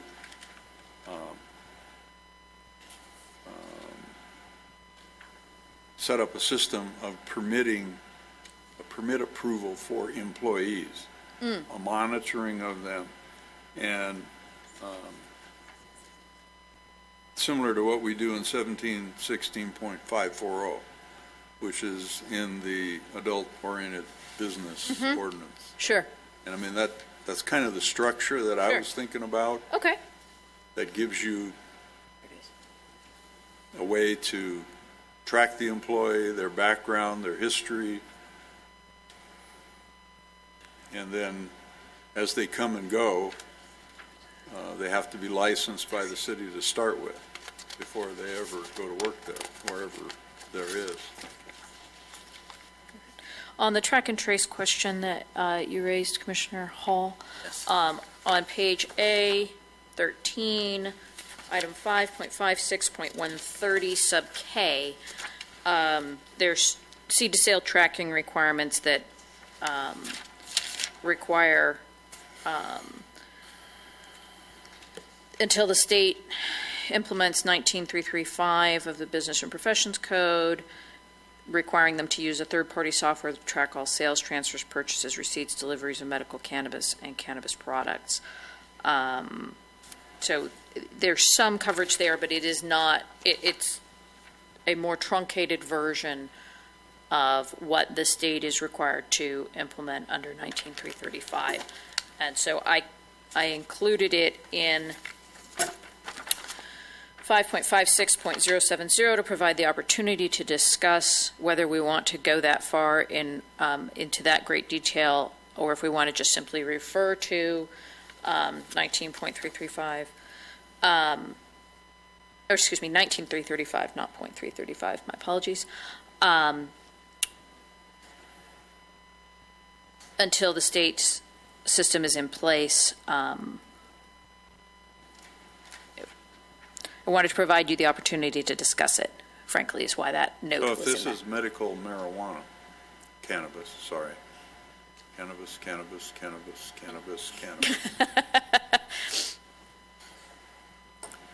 Why would we want to insert that anyway? Because the proposed ballot measure doesn't address medical cannabis, does it?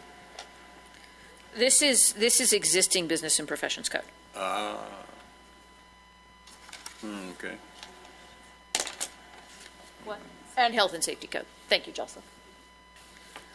They're existing codes under the Health and Safety and Business and Professions We Code. don't need to reinvent the wheel then, Okay. do we? No, I think we can simply make the reference. And we already touched on 5A, the video surveillance, right? Back up. Yes.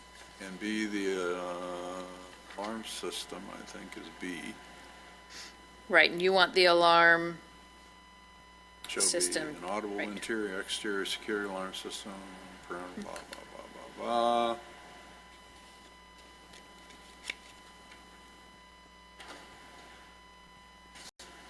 Selected by the city, approved by the city. Yeah. Shouldn't it be? The monitoring by a security company? I'm sorry, I was looking at something else, No, I'm just asking a question. and I didn't. Should the security company licensed by Consumer Affairs and yada, yada, And approved by the city?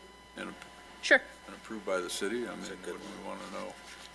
Or would we? Or do we care? Sure. We should. Hmm? Yes.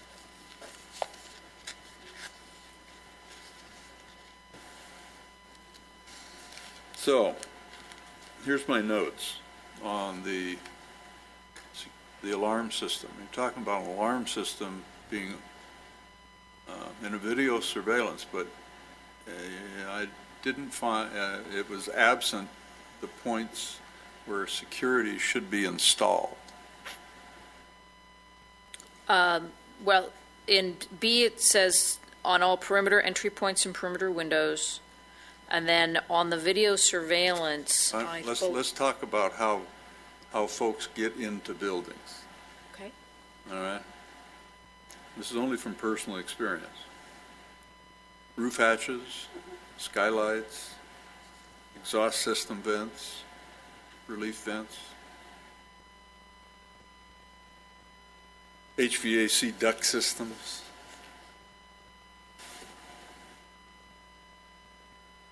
So Okay. it's easier to Those. get in from the roof than it is through a secured door. Okay, I'll add those. So are we saying that we would have, Now, the security system has to be approved by the city to start with. Correct. Correct, and it has to come to you for a CUP, so But identifying it so people know up front. up front that they're going to have to alarm those wouldn't hurt, right? hatches and entry points, yeah. Okay. Sure. Why not? None of this is cheap, what we're talking about. Costly.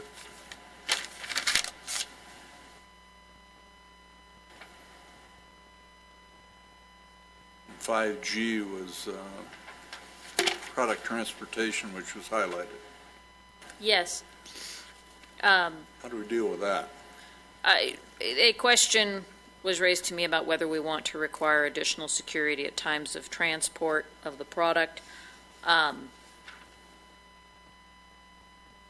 One school of thought was, we don't do that for anybody else who transports expensive things. Didn't work for Kim Kardashian, so. No, it didn't. So, You haven't been watching the news? You missed out.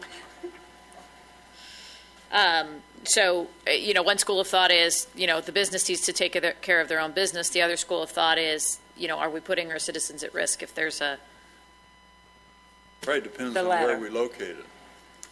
yeah, If you located it across the street from Jane Reynolds Park, yeah, I Right. would imagine you probably have a higher security risk if it right. was at Fox Field. Right, so I think that kind of ties into the question towards the end of the document about distancing. So depending on where and in what zones we allow this to occur, right? So So shall we leave that question? we can leave that question for now, Maybe back into it? okay?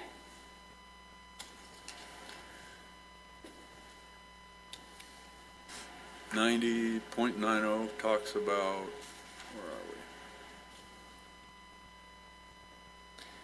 we? On item F, I asked the question of whether we Yeah, and want,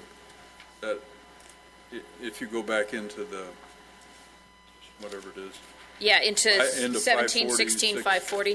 540, 690, 740, that gives you kind of the Okay. blueprint for it, doesn't it, Brian? I believe it does, and that's fine. I had questions about whether that was an area we wanted to go into, and that's why I put it in as a question. I think it's appropriate, Okay. I'll mirror it off of 17, 16, 540.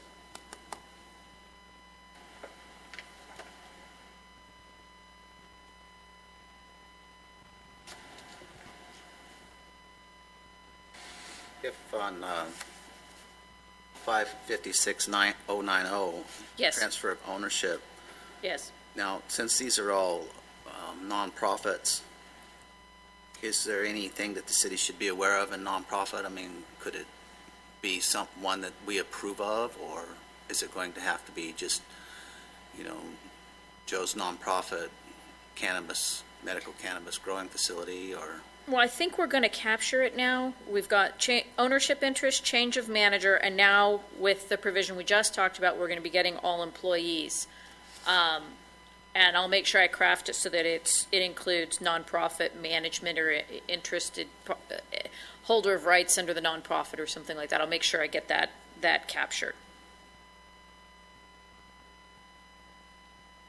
In reality, it really doesn't matter what the ownership structure is. Yeah. Okay. I'll make sure that I keep that in mind as I'm importing the concepts of 1716.540.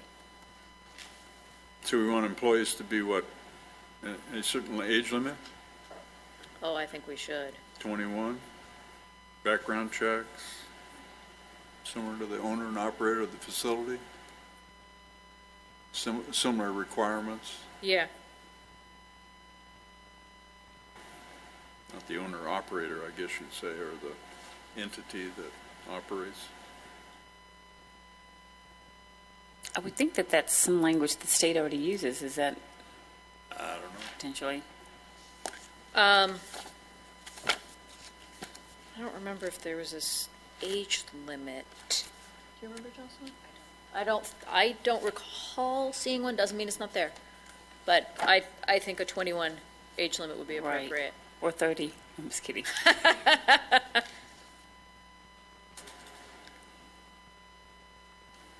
I'll incorporate as much of 1716.540 as seems We'll take a look at, I mean, applicable. Yeah. it's very extensive, and a lot of it wouldn't apply, but Right. the concept of Right. that structure is really what I was trying to get at. Okay. And 120 talks about reasonable terms. Somewhere I saw a definition of what reasonable was, or did I? Or maybe that's been established by the courts what reasonable is?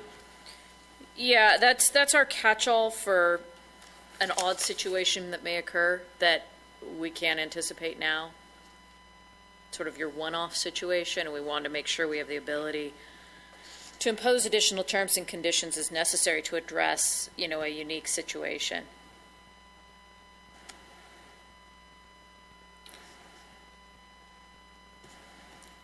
If we step back to 110E, this is agree to reimburse the city for court costs, fees in the result of any legal challenge.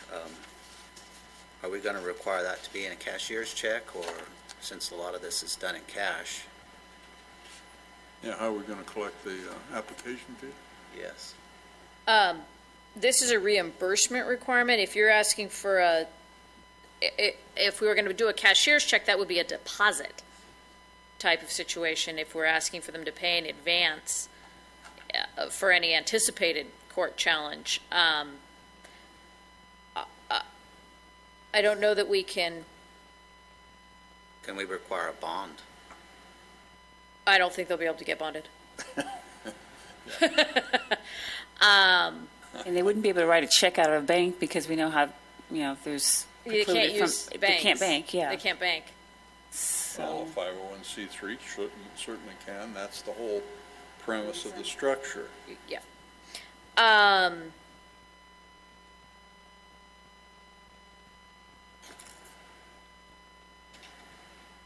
I will beef up paragraph E to provide that in the event that a court challenge is filed, they must deposit X thousands of dollars within 5 days' notice with the city, and then keep that balance on a rolling basis in place so that we remain, and then if they don't, we'll revoke the license. Since the way it's written, the selection of the firm is at the city. Yes. So what we can do is determine what the retainer would be for your firm, and that would be the number. Right? Yep. Is that how you get there? Well, what I would do is I would set a base amount that would be deposited upon a filing of a challenge, and then require them to keep that balance up to date on a monthly basis, and if they don't, then the license would be revoked. That work for you? Yes. Under B, 130B, that's where I saw the federal finally popped up. So we, I'm sorry, 130D as in dog? B like boy, Ah, that's why I was confused. Thank you. that's where the federal Yes, tax- that's where federal taxes come in. Okay. And D, records. Yes. So is your interpretation of the way that's written include law enforcement? Yes, Okay. Under but I K- can call it including law enforcement. K. Down at the bottom, it talks about, or down at the end of the sentence, it talks about ID card holder. Is ID card holder defined somewhere? I just wrote that note before you asked the question. Now, we need to make sure it's defined. Okay. I don't believe it is. I don't know what it is either. I almost think it's what Bones referred to Yeah. when he said just about anybody is. can get the cards. So It is, yeah. but we need to, Yeah, we we further need define the it. definition in there. Yeah. Oh no, Yeah. absolutely. yeah. I know what it is, I just don't know that I have a definition in there. I might, but I don't think so. Make it a tight, succinct definition. Yeah, Please. very.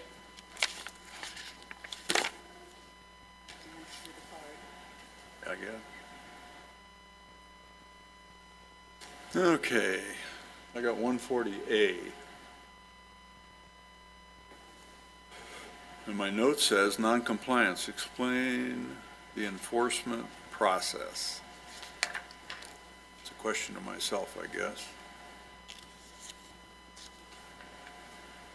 Well, under 170, we've set it up that, The administrative citation and going through that process we Yeah.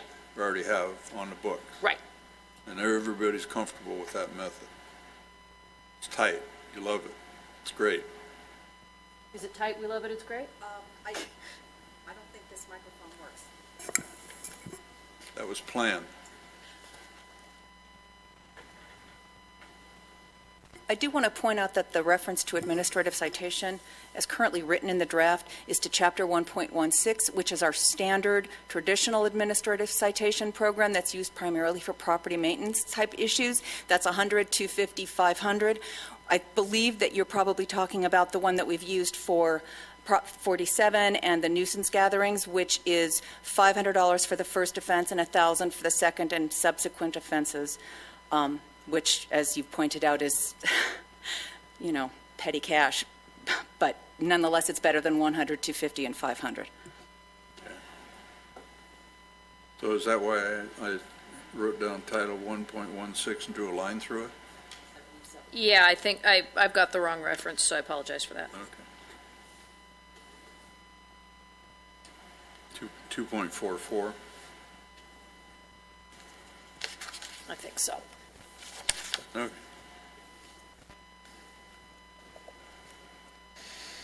And the appeal process.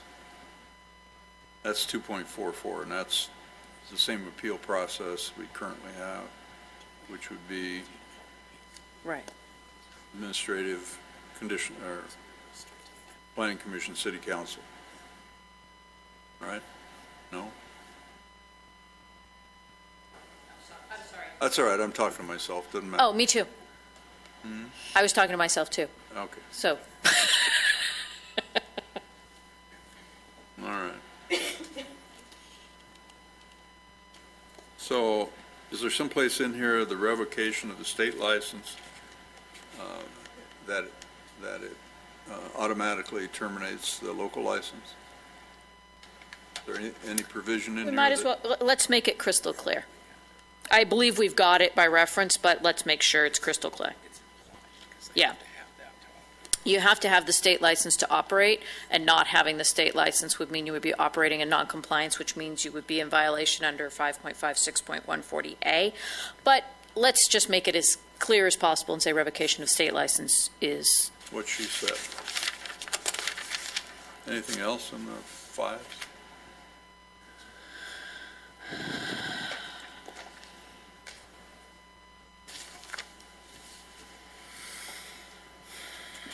Ready to go on to B? sure. 1743.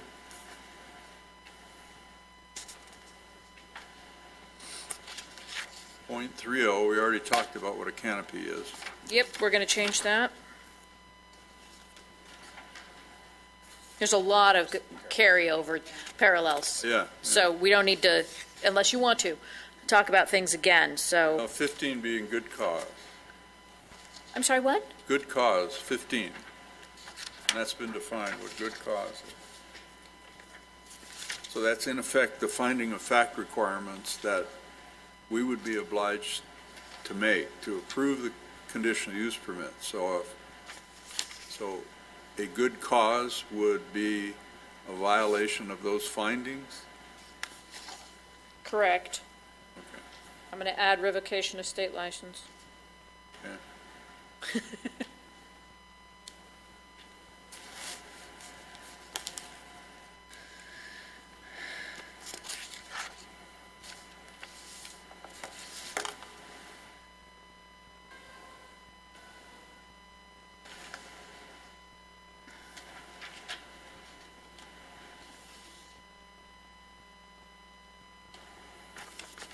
On, Go ahead.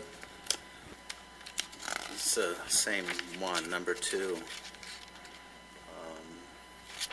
030, number 2, it says licensed premises be operated in a manner that adversely affects public health, safety, or welfare of the city. Shouldn't we use the stuff that we did for the sexual orientated business codes there? It says something like,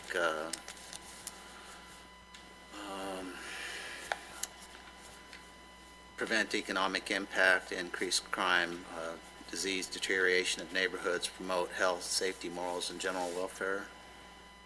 I'll take a look at that and import what I can. Those are standard findings I think we're obliged to make for any Yeah, conditional use permit, right? yeah. Oh, it was spelled out here on Yeah. number 2, safety, welfare. We could just, I suppose you could insert yes. all the findings that we're obliged to make under our, Right, but these are findings we need to make to refuse. That's 1716 Yeah. dot 440. We can write them in the negative, but, okay. yeah, 1716 what? 440. 440. Thank you.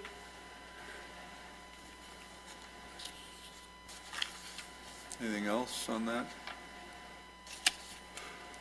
30, 40, 50, no 50, 60?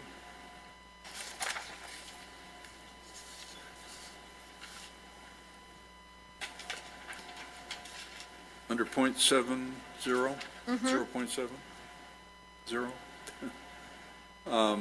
Calls out for consistency, you call out the planning department, but we're defined as Oh. development services. Yep. Sorry. Old habits die hard. Yeah, and I think there's a couple, 3 places. Okay, we'll catch them. That way it's, development services includes city engineer Yeah. as well as Which would be planning, important if they're stacking and things, so yes. whatever method, Yep, whatever it is. yep. Okay. I like that change. Well, thank you.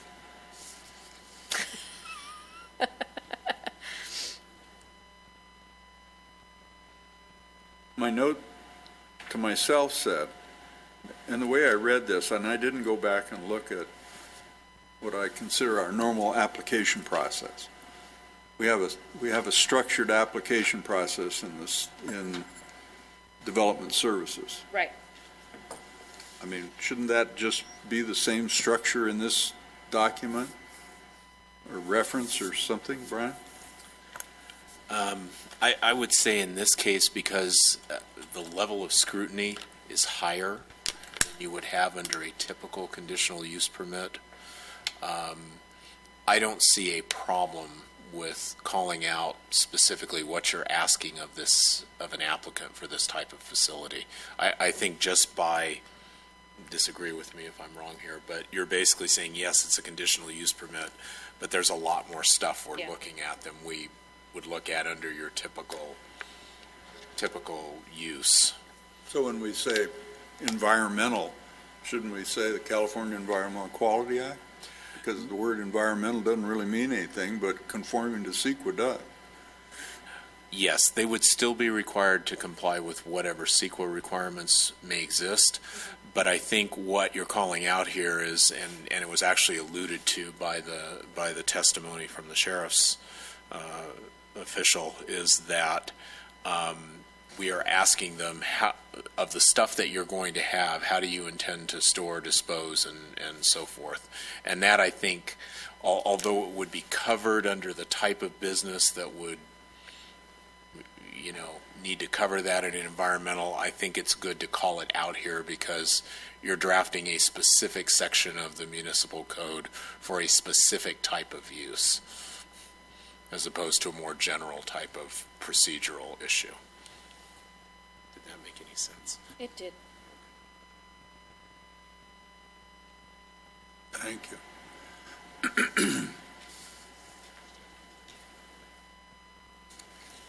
AD.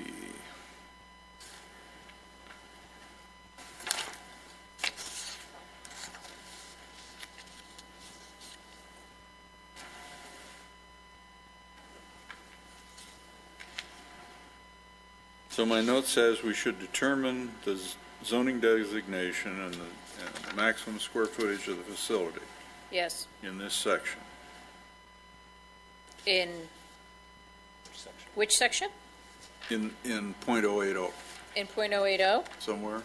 Okay. I had zoning in 110, but I'm happy to put it in 080 if No, I don't know.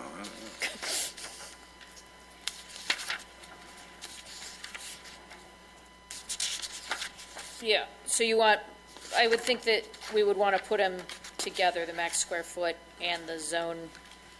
Well, wherever you think is the appropriate place. I think 110 might be. All right. I like 110. Under B1, under .080, B1 calls out, here again, you're talking about a federal law, the ADA requirements. Yep. Sure am. But it's not, and it's not administered or enforced by the city. Correct. You shall comply. Okay.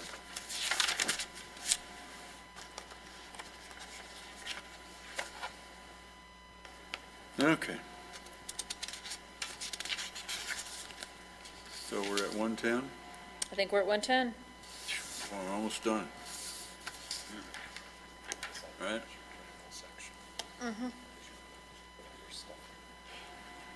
Except for the critique.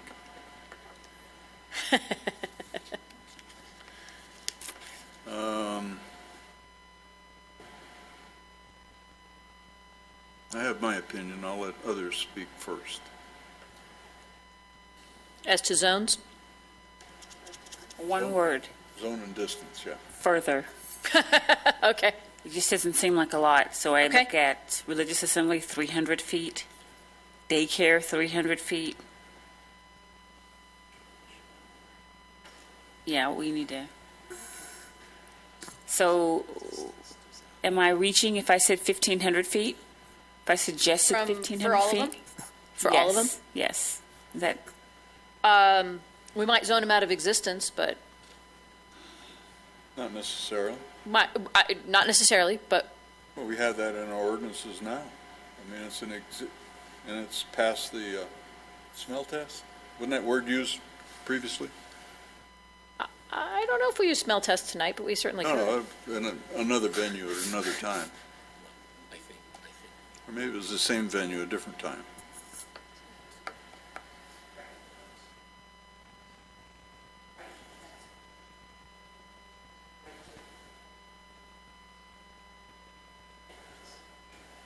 We're having a discussion about whether the potentiality that we could zone out of existence would raise the same issues that it would in the adult business licensing ordinance context, and it would not, because adult business licensing implicates the First Amendment and the constitutional rights of the adult businesses to exist somewhere in the city.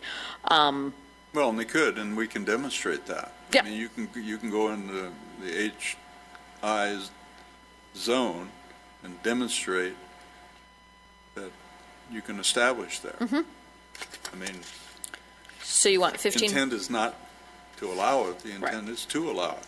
Right. Right? So we want 1,500 feet for all of them? I don't know. I like it, I don't know. And then if you could take a look at the word, And then, all right, let's just say, for instance, before we get past that. Bring it up. So, we've had conditional use permit applications in the past where we've had waivers. Right?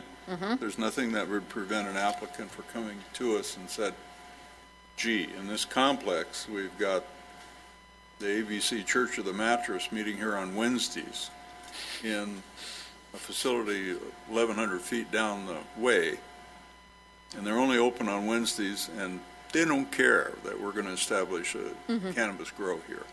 Matter of fact, we've got their letter from their pastor and all 27 parishioners. And we'd consider a waiver. We could. So, If we allow a waiver in the document, in the ordinance. well, isn't that standard? No, the alcohol ordinance, I think, is the one that you're referring to. Yeah. That does have specific language that grants the city the right to consider a waiver. As currently drafted, this does not. It simply says you have to meet the distances. So as currently drafted, it doesn't have the waiver provision. Brian, could you refresh my memory and tell me in the alcohol what the distances are? They vary. They vary basically based upon whether they're on-site or off-site sale. And in some cases, restaurants being the primary one, the city establishes no distance requirement for those. And, you know, for lack of a better way to put it, that's because the city thought encouraging restaurants was a good thing. So it didn't want to inadvertently create problems for them. I don't have a problem with increasing the distance for like a daycare center. But I think some of these other ones, like hospital or existing medical cannabis, I would hate to see us do 1,500 across the board, I guess is what I'm saying. Yeah, this is for growth now. This is Right. Yeah. Right, sale. So, right. So I don't want to be at my local public park thinking I'm going to take a walk and breathe in good, clean air, and there's 500 feet, there's cultivation. That's just my opinion, but Well, do we want to go through them one by one and see which ones we think need 1,500 and which ones think sure. maybe can go shorter? So A is religious assembly. I think we could probably do 1,500 for all and insert the language for the waiver in the CUP. Yeah, it could come back to bite us, but what the heck?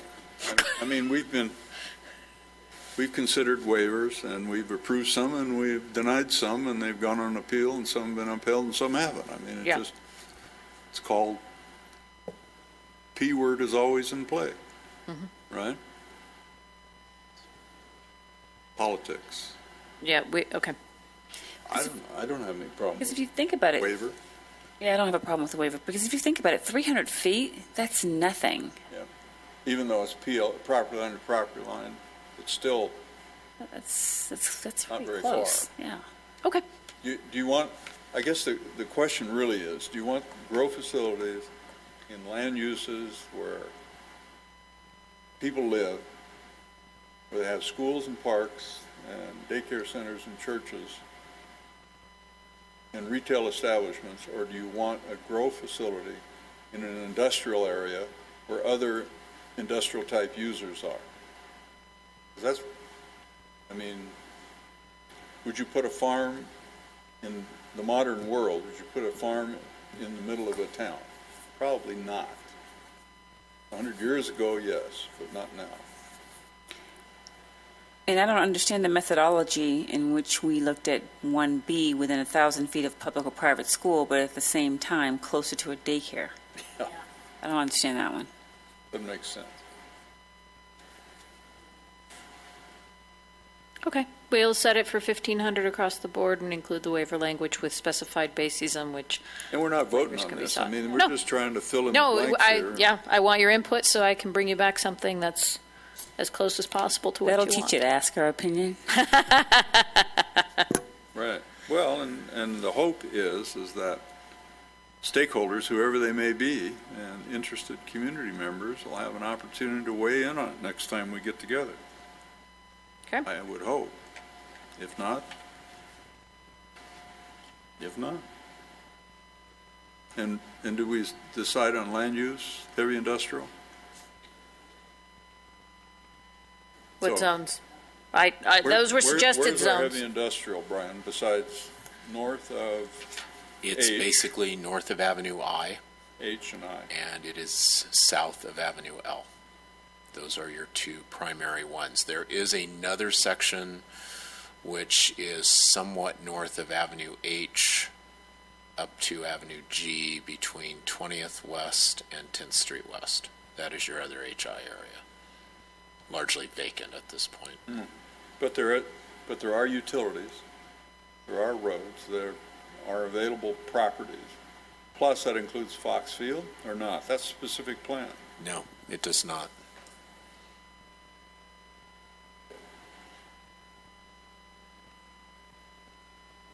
So would that be an appropriate location for a facility of this type?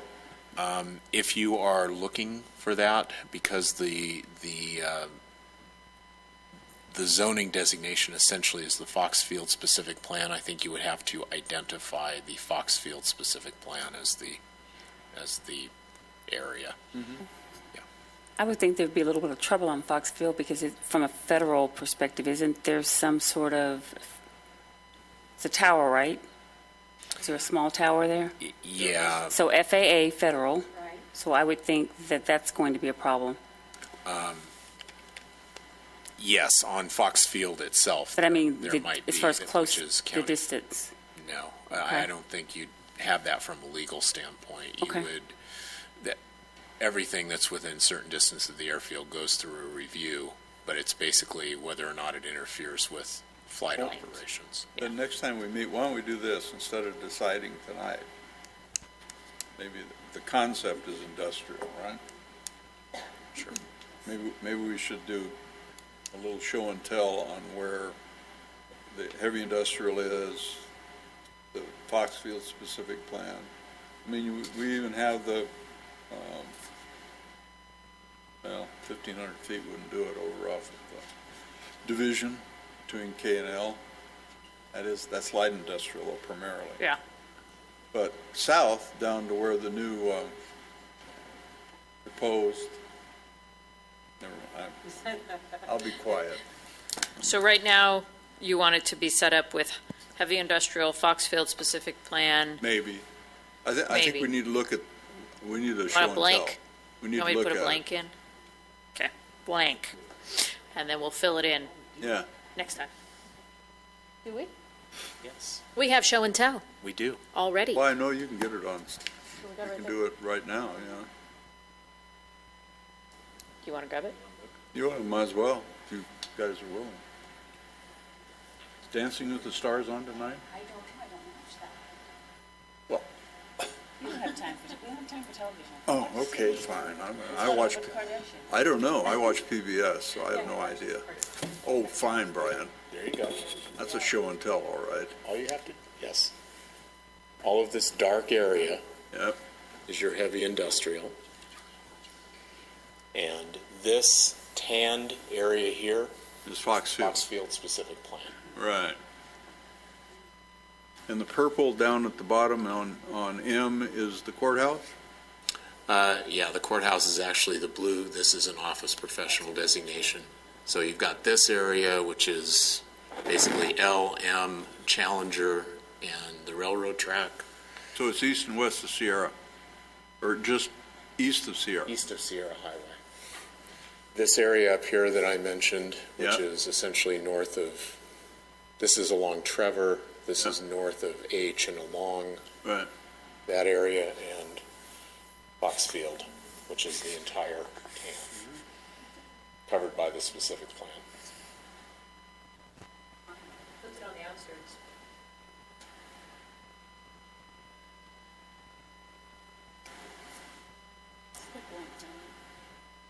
Hmm?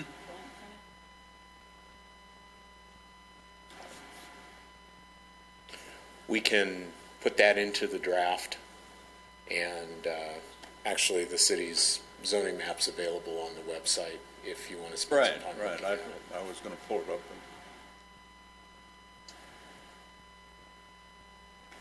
Yeah, why don't you plug them in and we'll see.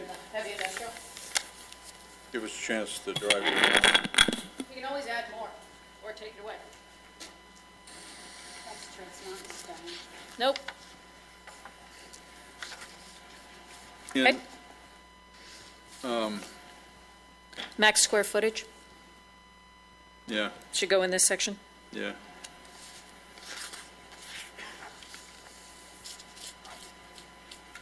I don't know what that is, but it's something. Calls out ordinance 1012. I didn't look that up. Under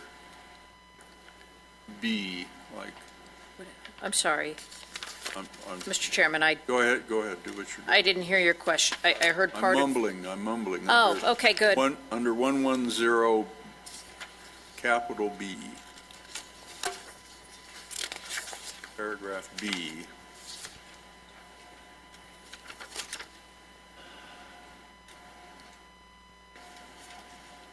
So 1012 was the, in effect, moratorium, right? Yes. So we're not, any unlawful operation currently in violation of 1012 does not become A non-conforming use. non-conforming use. It's banned. It's banned. Okay. Yes. All right. Thank you. Did you want to set forth a max square footage for cultivation area? We need to, yeah, but I don't know what it is. I'd really like to try to get some information on what it produces. And somebody in the industry ought to know what that is.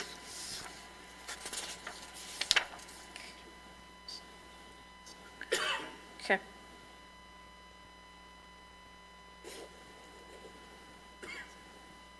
I mean, we know what Walmart produces per square foot, so, maybe we ought to figure out what this produces per square foot. See what I can do.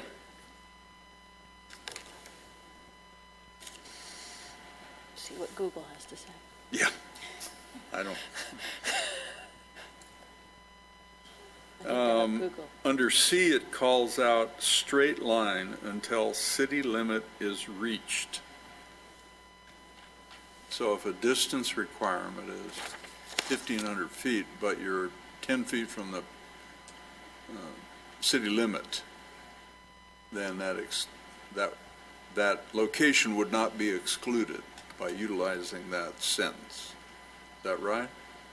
Or am I backwards?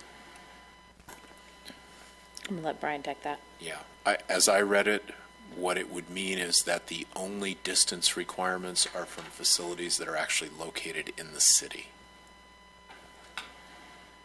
Say that again? Well, in other words, let's suppose you had a requirement for 1,000 feet to a school, and the school is in the county of Los Angeles. I don't think the way this is written that distance requirement would apply, because the measurement stops at Then the we city better- limit line, as I interpret the way it's written. Then it needs to be fixed. So, Because we're good neighbors with our neighboring jurisdictions. So, for instance, if there was a Antelope Valley Joint Union High School District High School 300 feet from this, but it was in the county's jurisdiction, I think our local government would be hard-pressed to approve this without some consideration. by way of reference, in practice, we've applied in the alcohol ordinance, we've applied the distance requirements to things that are outside the city limits, including one you saw within the last 2 months. That we had a split vote on, and it's now on appeal. That one? My efforts to find out how many pounds per square foot are produced have been stopped by the Barracuda filter because it contains content belonging in the category of illegal drugs. So I'll have to do this. Yeah. We'll talk to a guy we know named Eddie. We'll see what we can do. God. We're going to play a song later. All right. And the property line to property line in C1 is the same. I mean, that's the same thing we do for anything else, right? It's PL to PL. Yeah. Yeah, so there's no difference there. No. Okay. 140, inspection. Yeah. Oh, yeah, that's development services again. I did not. I was busy getting blocked by Barracuda. I'm sorry, on 140, did you have a change or a question? No, I'm just talking to myself. Okay, great. 140B talks about city manager designated city code enforcement Law have the enforcement. right to enter all businesses, but it doesn't. So if we have a conditional use permit, our practice typically is development services folks make the review, or code enforcement, or LA County Sheriff, or a combination thereof.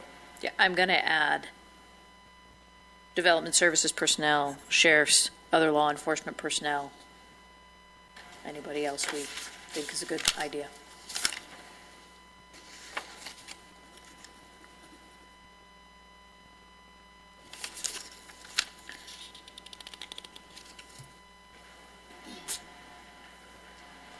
Anything else from anybody?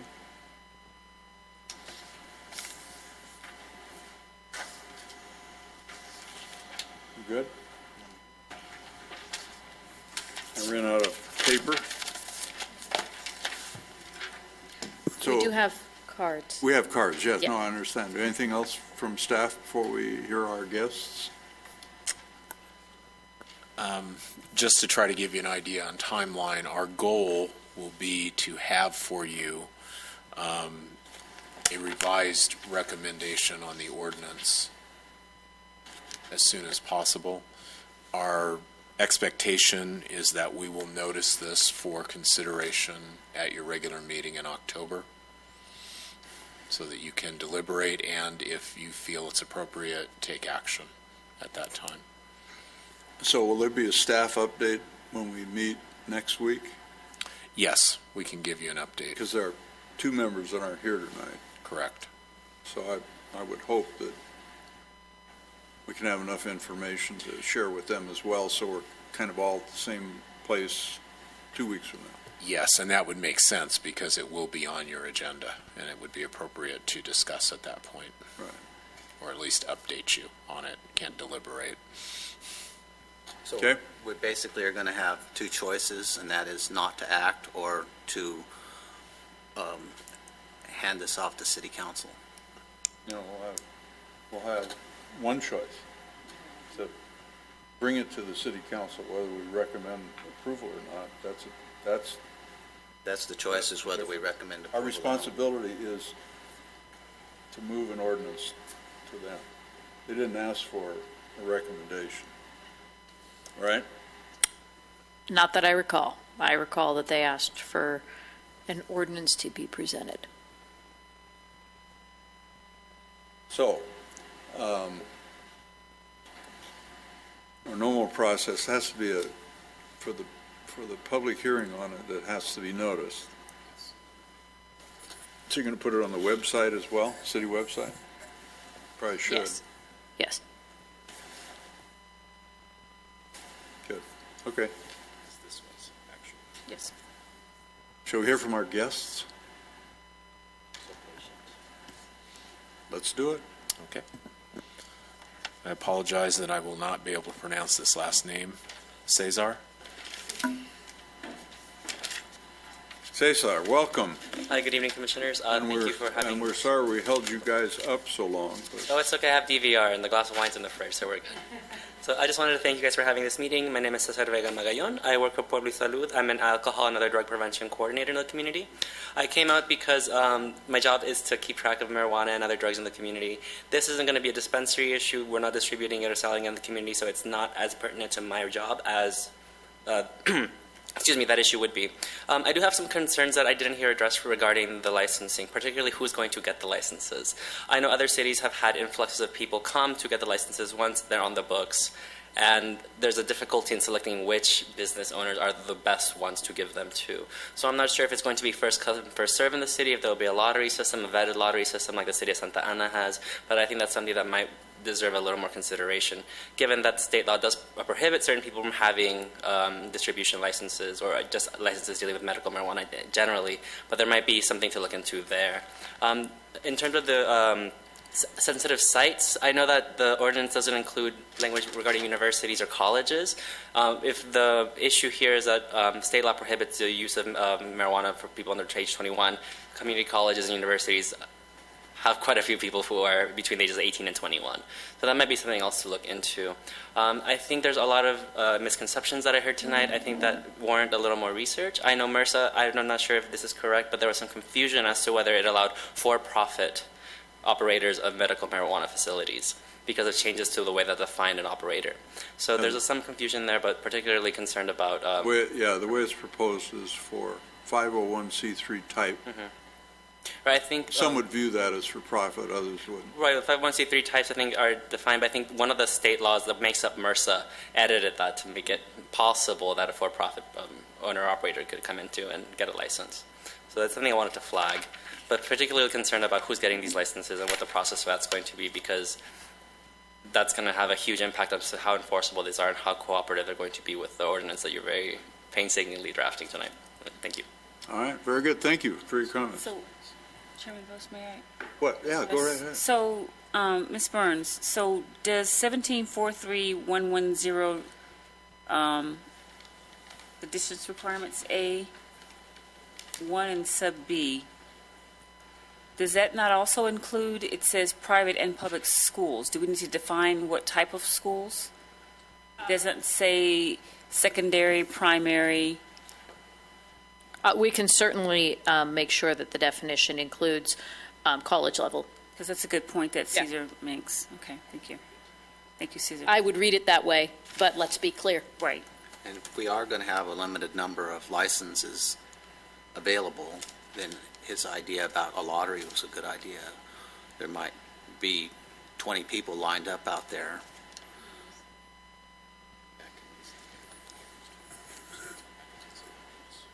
Yeah, we can certainly propose a mechanism in the ordinance as to how we had said we were going to come back and talk about the number of licenses. I believe the numbers floated were 2 and 5, and how those are allocated. I had anticipated first come, first served to meet who meets all of our requirements, right? Because just because you're first, if you don't meet our requirements, you're not getting a license. So is a license condition to identify the location initially? yes. Okay. Yes. Okay.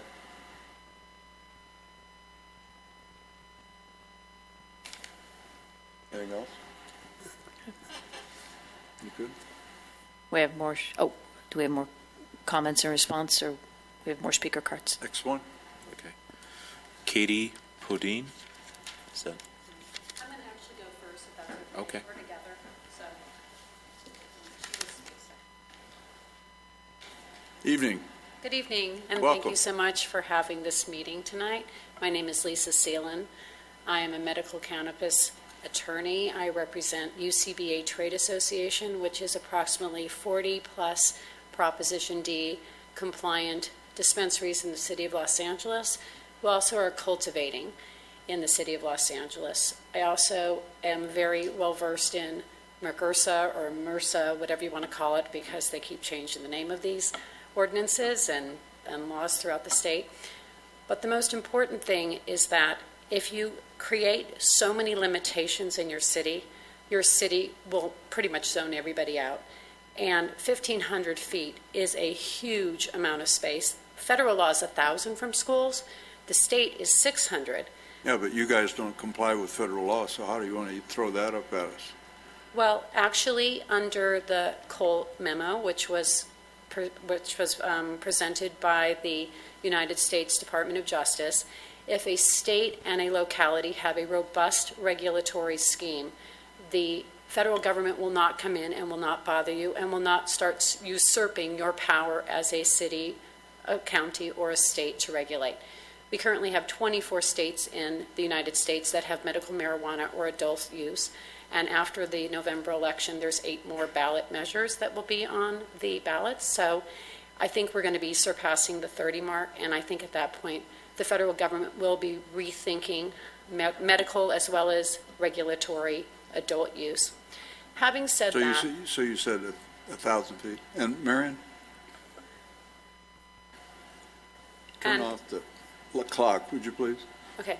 And then just so you... Sorry to interrupt you. No, that's fine. And then with regard to colleges, the schools that are included are K through 12s. They're not colleges. You need to be 18 years old to be a medical marijuana patient in the state of California. Or if you have a legal guardian, you can be under 18. Furthermore, with a cultivation, there is no dispensing. There is no sale going on. It is completely closed. It is completely secure.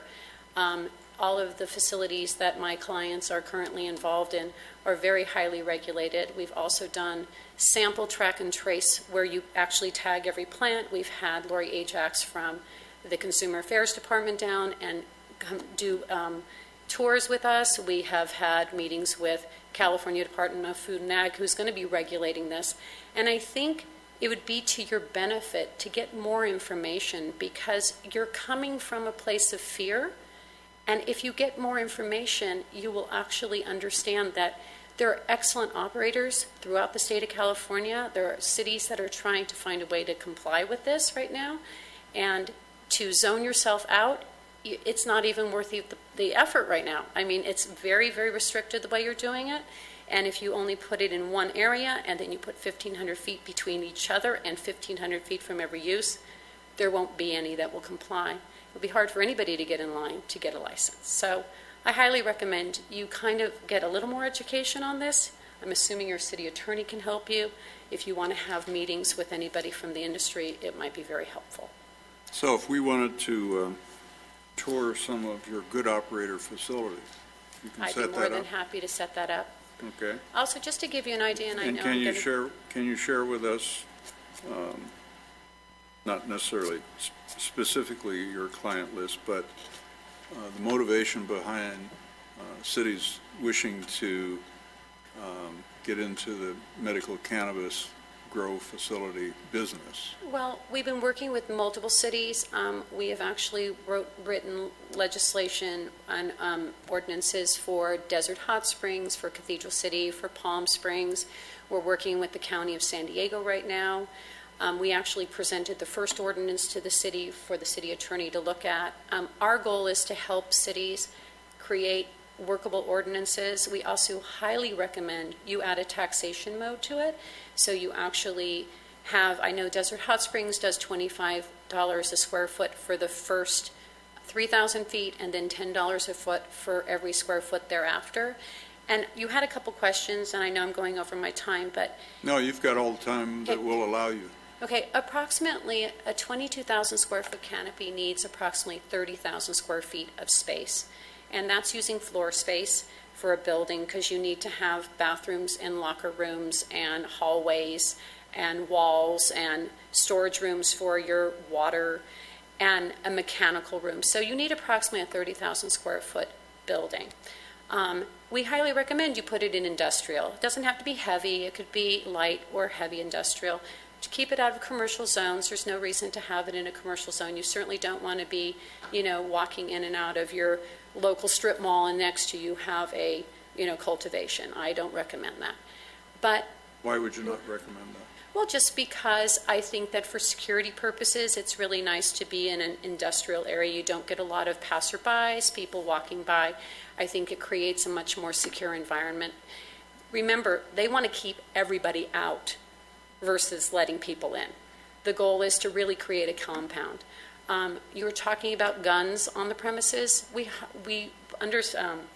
You're not allowed to actually own a gun as a person that's a cannabis owner, but you can have a professionally trained state guard, like a security guard company, that has a license through the state of California.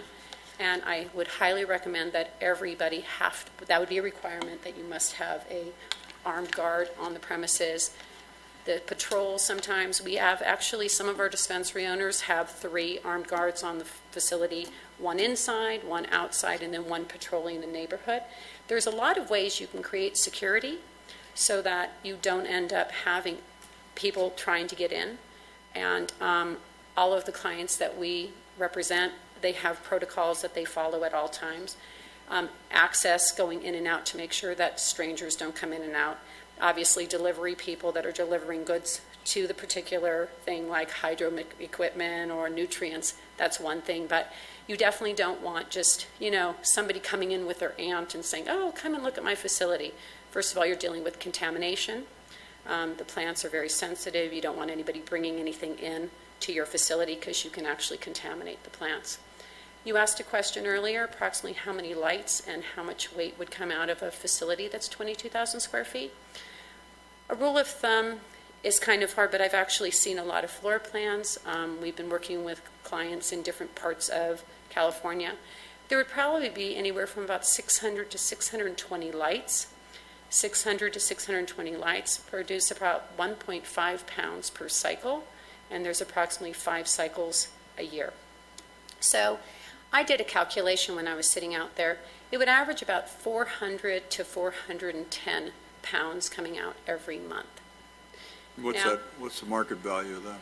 You know, right now, probably for a wholesale level, it would be somewhere around 18 to 2,200 a pound. But what's going to happen in 2018, once the state goes online, everything will be transported and distributed through a distribution channel. You will not see people going in their Honda Civics coming and picking up 50 pounds of marijuana and driving on the highways. You're going to have a distributor license and a transportation license. So the state has taken a lot of your fears into account, and they've created a hierarchy of how the plants are going to be transported. And it can only go from licensee to licensee. So a cultivation facility would have to get a license first from its locality, and then in 2018, when the licenses are available, they will be able to then apply for a state license. The minute a local license gets suspended, the state license becomes inoperable. At that point, it becomes a felony. Between that point, as long as you're operating under your local license and you're in full compliance with your locality, then you can continue operating and continue applying for your state license. With regard to what happens in 2018, once every player is in place, all cultivation will have to be tested. You will not be able to have pesticides. They're going for organic gardening by the year 2020. And even though you can't be certified federally organic, there will be state organic standards that will have to be met. And it's a true agricultural product, so it will have to meet a lot of agricultural standards. And then what will end up happening is the plants will have to be trimmed, tested, packaged, labeled, tested, and then distributed through a distribution arm. So there won't be that market that you're talking about anymore, because what will happen is the competitive nature of it, depending on if there's a glut of it or if there's not enough of it, will be a natural supply and demand. So there's going to be taxes from the state level all the way down to the local level. And then, I think Cesar was talking about going for profit. The state will probably put this entire market into a for-profit, because they feel that at this point, when you have an adult use and you have a distribution and you have a testing lab and you have a transportation that are all for-profit models, you can't expect the medical to be the only one that's not for profit. So what we're recommending cities do is continue with the not-for-profit model, and then if the state shifts in 2018, you go with it, because everybody else will be going with it. So right now there's a lot of flux going on in the market, but I really would be happy if anybody wanted to set up a meeting, come and do a tour. We would be happy to set that up for you. We have very legitimate businesses. Of course, we're dispensaries, so there's cultivation and dispensaries together, but we actually have, some of our people have medical insurance for their employees, 401ks for their employees. They do a lot of things to make the community around them better. They're members of chambers of commerce. So there are very good operators in this environment, and there's a lot of fear tactics from law enforcement, and I understand that, because there's a lot of bad operators. But we can come up with protocols to help your city come up with the right selection process, so you make sure that anybody coming into Lancaster will be a good citizen. So what would be the compelling reason for our city to pursue this use? Well, if you would like to prevent the illegal activity from happening, it's good for cities to create legal means for this behavior to go on in your city. You can also monetize it by creating a tax structure. I don't know anything about what you need as a city. There are many cities in the state of California that are using cannabis to help pump up their tax dollars. I mean, in Desert Hot Springs, they're in a very desperate mode to get tax revenue. So they created a cannabis market there, and they have a lot of people that have flocked there because they were the first city to do it. Cities like Greenfield, which are very small agricultural communities up in Northern California, have done the same, and they have very high taxes. I think as more and more Right cities... down the road from Soledad, is it not? No, I don't know. If It they is. have- It is? Yeah, it is. Yeah, it is. Go But- ahead.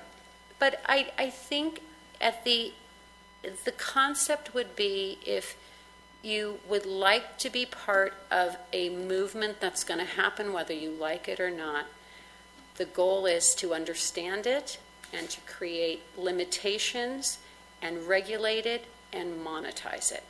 You don't want to tax it so high that you tax it out of your city, but you also, if you create enough limitations and regulations to surround it, you will be able to keep the riffraff out. Yeah, we're not in the city you mentioned, Desert Hot Springs, passed a Measure 2 tax, right? Pardon? Desert Hot Springs passed. Yes, and you would have to put that on a ballot. That is Yeah. a ballot measure. It would have to go on. There's no intent of that in this city that I'm aware of. Yeah. But that would be my recommendation. But that's not in our purview anyway. No, and that would be something city council would have to do, but Right. I definitely would recommend that the city council think in terms of a tax, and I'm sure the city attorney would recommend that, because that's a way also of creating, because if you create a tax barrier, it does prevent the bad operators, because then, and also there's accountability from the Track and Trace program. Track and Trace is a way of tagging every plant, and it's an RFID program. Actually, the program that's used in Colorado is called Metric. I know that they will probably have an RFP with the state of California. They have been working very closely with CDFA up in Sacramento, and they're very well thought of. They've been doing Colorado, they're doing Oregon, they're doing Alaska, and they have a means of actually creating manifests so that you can track every plant in, every plant out, and it actually goes from seed to sale. So there are a lot of ways for a city to feel that there are, things put in place that will protect the public health, safety, and welfare of your community, preventing diversion. You don't want diversion, and to prevent, as I said, the marijuana from leaving the location and going where it's not supposed to go. So there are many means, and the state's very aware of it. So to define the gross value of the quote canopy that you just defined, do those numbers again, would you? Well, as I said, a 22,000 square foot space would have approximately, let's just say like 620 bloom lights, because there's also what they call veg lights. So let's say there's 620 bloom lights. And that 620 bloom lights would produce about 1.5 pounds per cycle, and there's 5 cycles a year. So that's 7.5 pounds. 7.5 pounds per light. So if you do the math, it's close to about, 45 to 5,000 pounds a year. And a pound is worth market value today? Between $1,600 to $2,200, depending on who you talk to. But remember, what's going to happen is there's going to be taxes per ounce that are going to happen after AMA, so it's $150 a pound. There's going to be, at some point, if the We're only talking about medical marijuana here.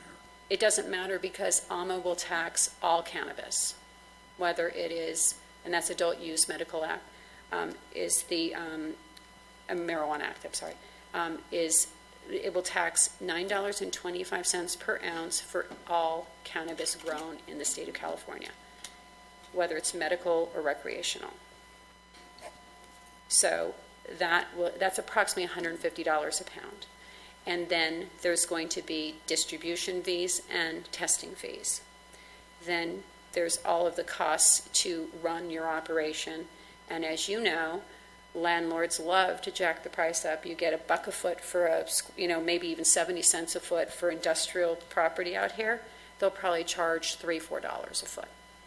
So it's a good business for the landlord, and it looks like it's a good business for the cultivator, but there's this point where you have to pay living wages. Once you have over 20 employees, you have to have a labor peace agreement, so you have to pay living wages.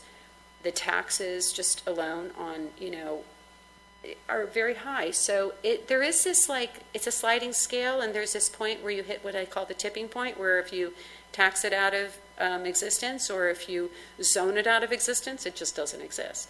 How many employees in a typical, when we talked about the 22,000 square foot canopy? They'd have about 20 to 25 employees working full-time. And that's another thing. It could create some good jobs for people in your city. That's 24-hour operation, right?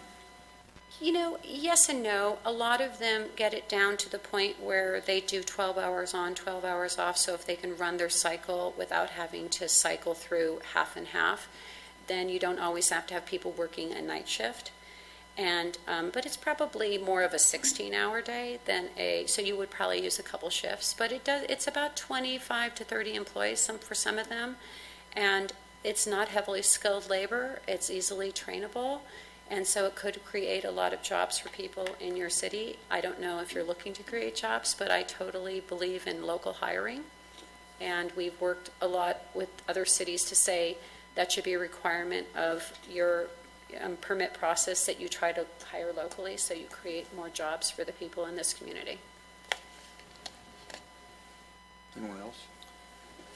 Do you own a grow facility? No, I don't. I just work with them. I have since You don't need to. 2009. You charge them. What? You don't need to. You charge them for the service. Yeah.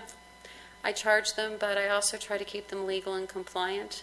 That's a good idea. Yeah, and I work very well with the BOE. I work on all of their audits. I work with the City Office of Finance. I make sure they're paying their taxes on time. I have really tried to create very legitimate business people and to show them that you can run a very good business and you can create a nice environment for people to work in, and that's the most important thing. None of this cash under the table, none of this, I'll give you weed in exchange for your opera. No, it's all about keeping good families working together. And we have some excellent operators that I would be so happy to show any of you them, because they're really amazing business people.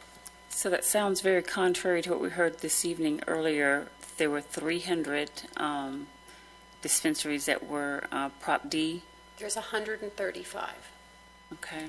And the city of Los Angeles just had an initiative that they are now certifying the signatures on, and our trade association, along with CCPPN, which is the political PAC that was put together, has submitted 103,000 signatures to the city, because Prop D is a limited immunity ordinance, so you can't get a permit, and therefore the ordinance that we have provided to them will allow the city to license the shops that have been in existence since 2007.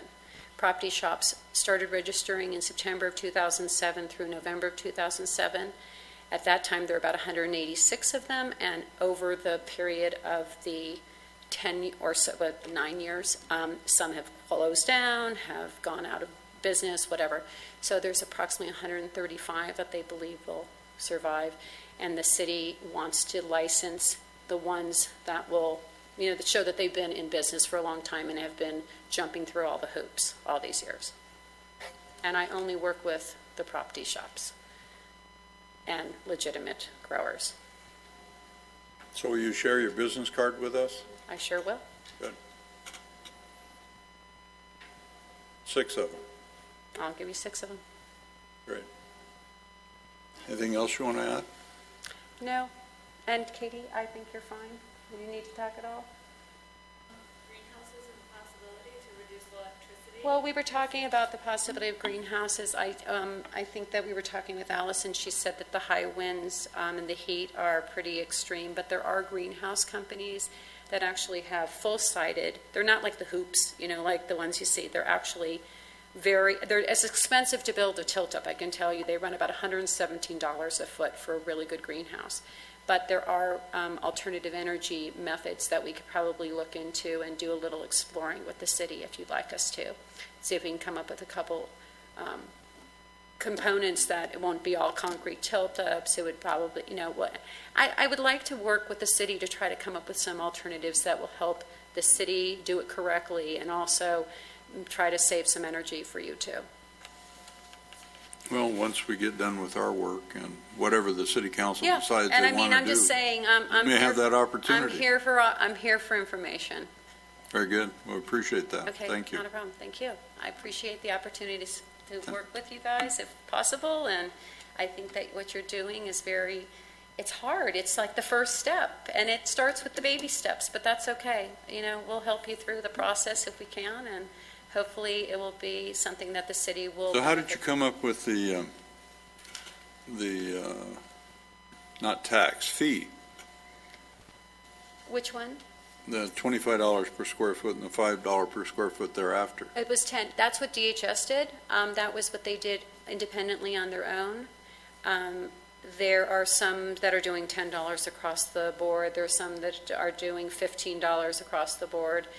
I think that if you do a sliding scale, because there might be some people that want to come in and just do something small, and they might only be able to get a small space. They might not be able to. So for them, they'll pay a little more because they'll have a smaller space. Because the way the state's doing it is it's 5,000, 10,000, and 22s. So some people only want a 10,000 square foot grow. They don't want 22,000 square feet.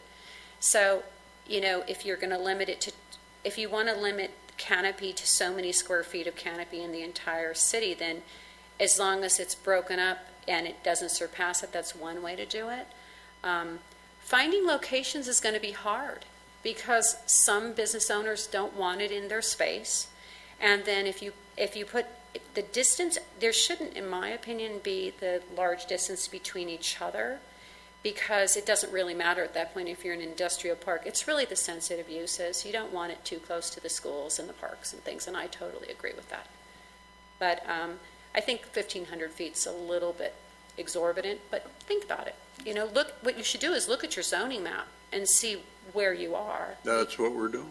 Yeah. What do you normally suggest for distance? What LA did is 1,000 for schools, K through 12, and they're not including homeschools, obviously, because that would be a problem, and then 600 feet from all sensitive uses. And they do 600 feet from real religious institutions. We're not talking about like a pop-up church that could be open, as you say, 2 hours a week or something like that. We're talking about churches and then daycare centers and preschools. But that's really dispensaries, because that's where you get people walking in and out all the time. And dispensaries are open from 10 a.m. in the morning till 8 p.m. So you've got a lot of foot traffic going in and out of those. Cultivation's like when you drive through your business parks here, you don't know what's going on inside the building. You don't know if they're making carpet or if they're a paint store or if they're a canopy of marijuana. And the goal is you wouldn't know. There would be no signs up. There's no advertising. Nobody puts an advertisement up. So, and they use filters, and they do keep the smell away, and there are many ways to prevent anybody from knowing there's even a cultivation anywhere in the neighborhood. Very good. Okay? Anything else? I'm going to hand some cards to the city attorney. Thank you. All right, thanks very much. Appreciate it. We're done? I forfeit my comment. She covered it all. All right. Okay. So next week at 5:30 is our regular meeting, right? Our regular special meeting in the Rec and Arts Conference Room at 5:30 next Monday evening. And then the following week, we need to agendize how we're going to get the word out beyond the public notice aspect. Frankly, I would like to have whomever wants to weigh in on this, the opportunity at our next regular meeting, if that's going to turn out to be when we approve whatever we approve, right? And then ultimately, assuming we do, if we don't, we don't, but we'd like to get as much public input as we can and let it go from there. Ms. Seelan? Seelan just gave me her card for the UCBA Trade Association. That might be one method of getting the word out Okay. of our next meeting. Yes. And the Planning Commission meeting Yeah. that will follow. Right, absolutely. So perhaps we can use Ms. Seelan to distribute All right, that very good. information. All right, thanks again. Okay, thank you. All right, nothing from anyone else? We're done? Okay, we stand adjourned to our special meeting and agenda review Monday, October 10th, 2016 at 5:30 PM in the Parks, Recreation, Arts Conference Room here at City Hall. Thank you all, and have a good night.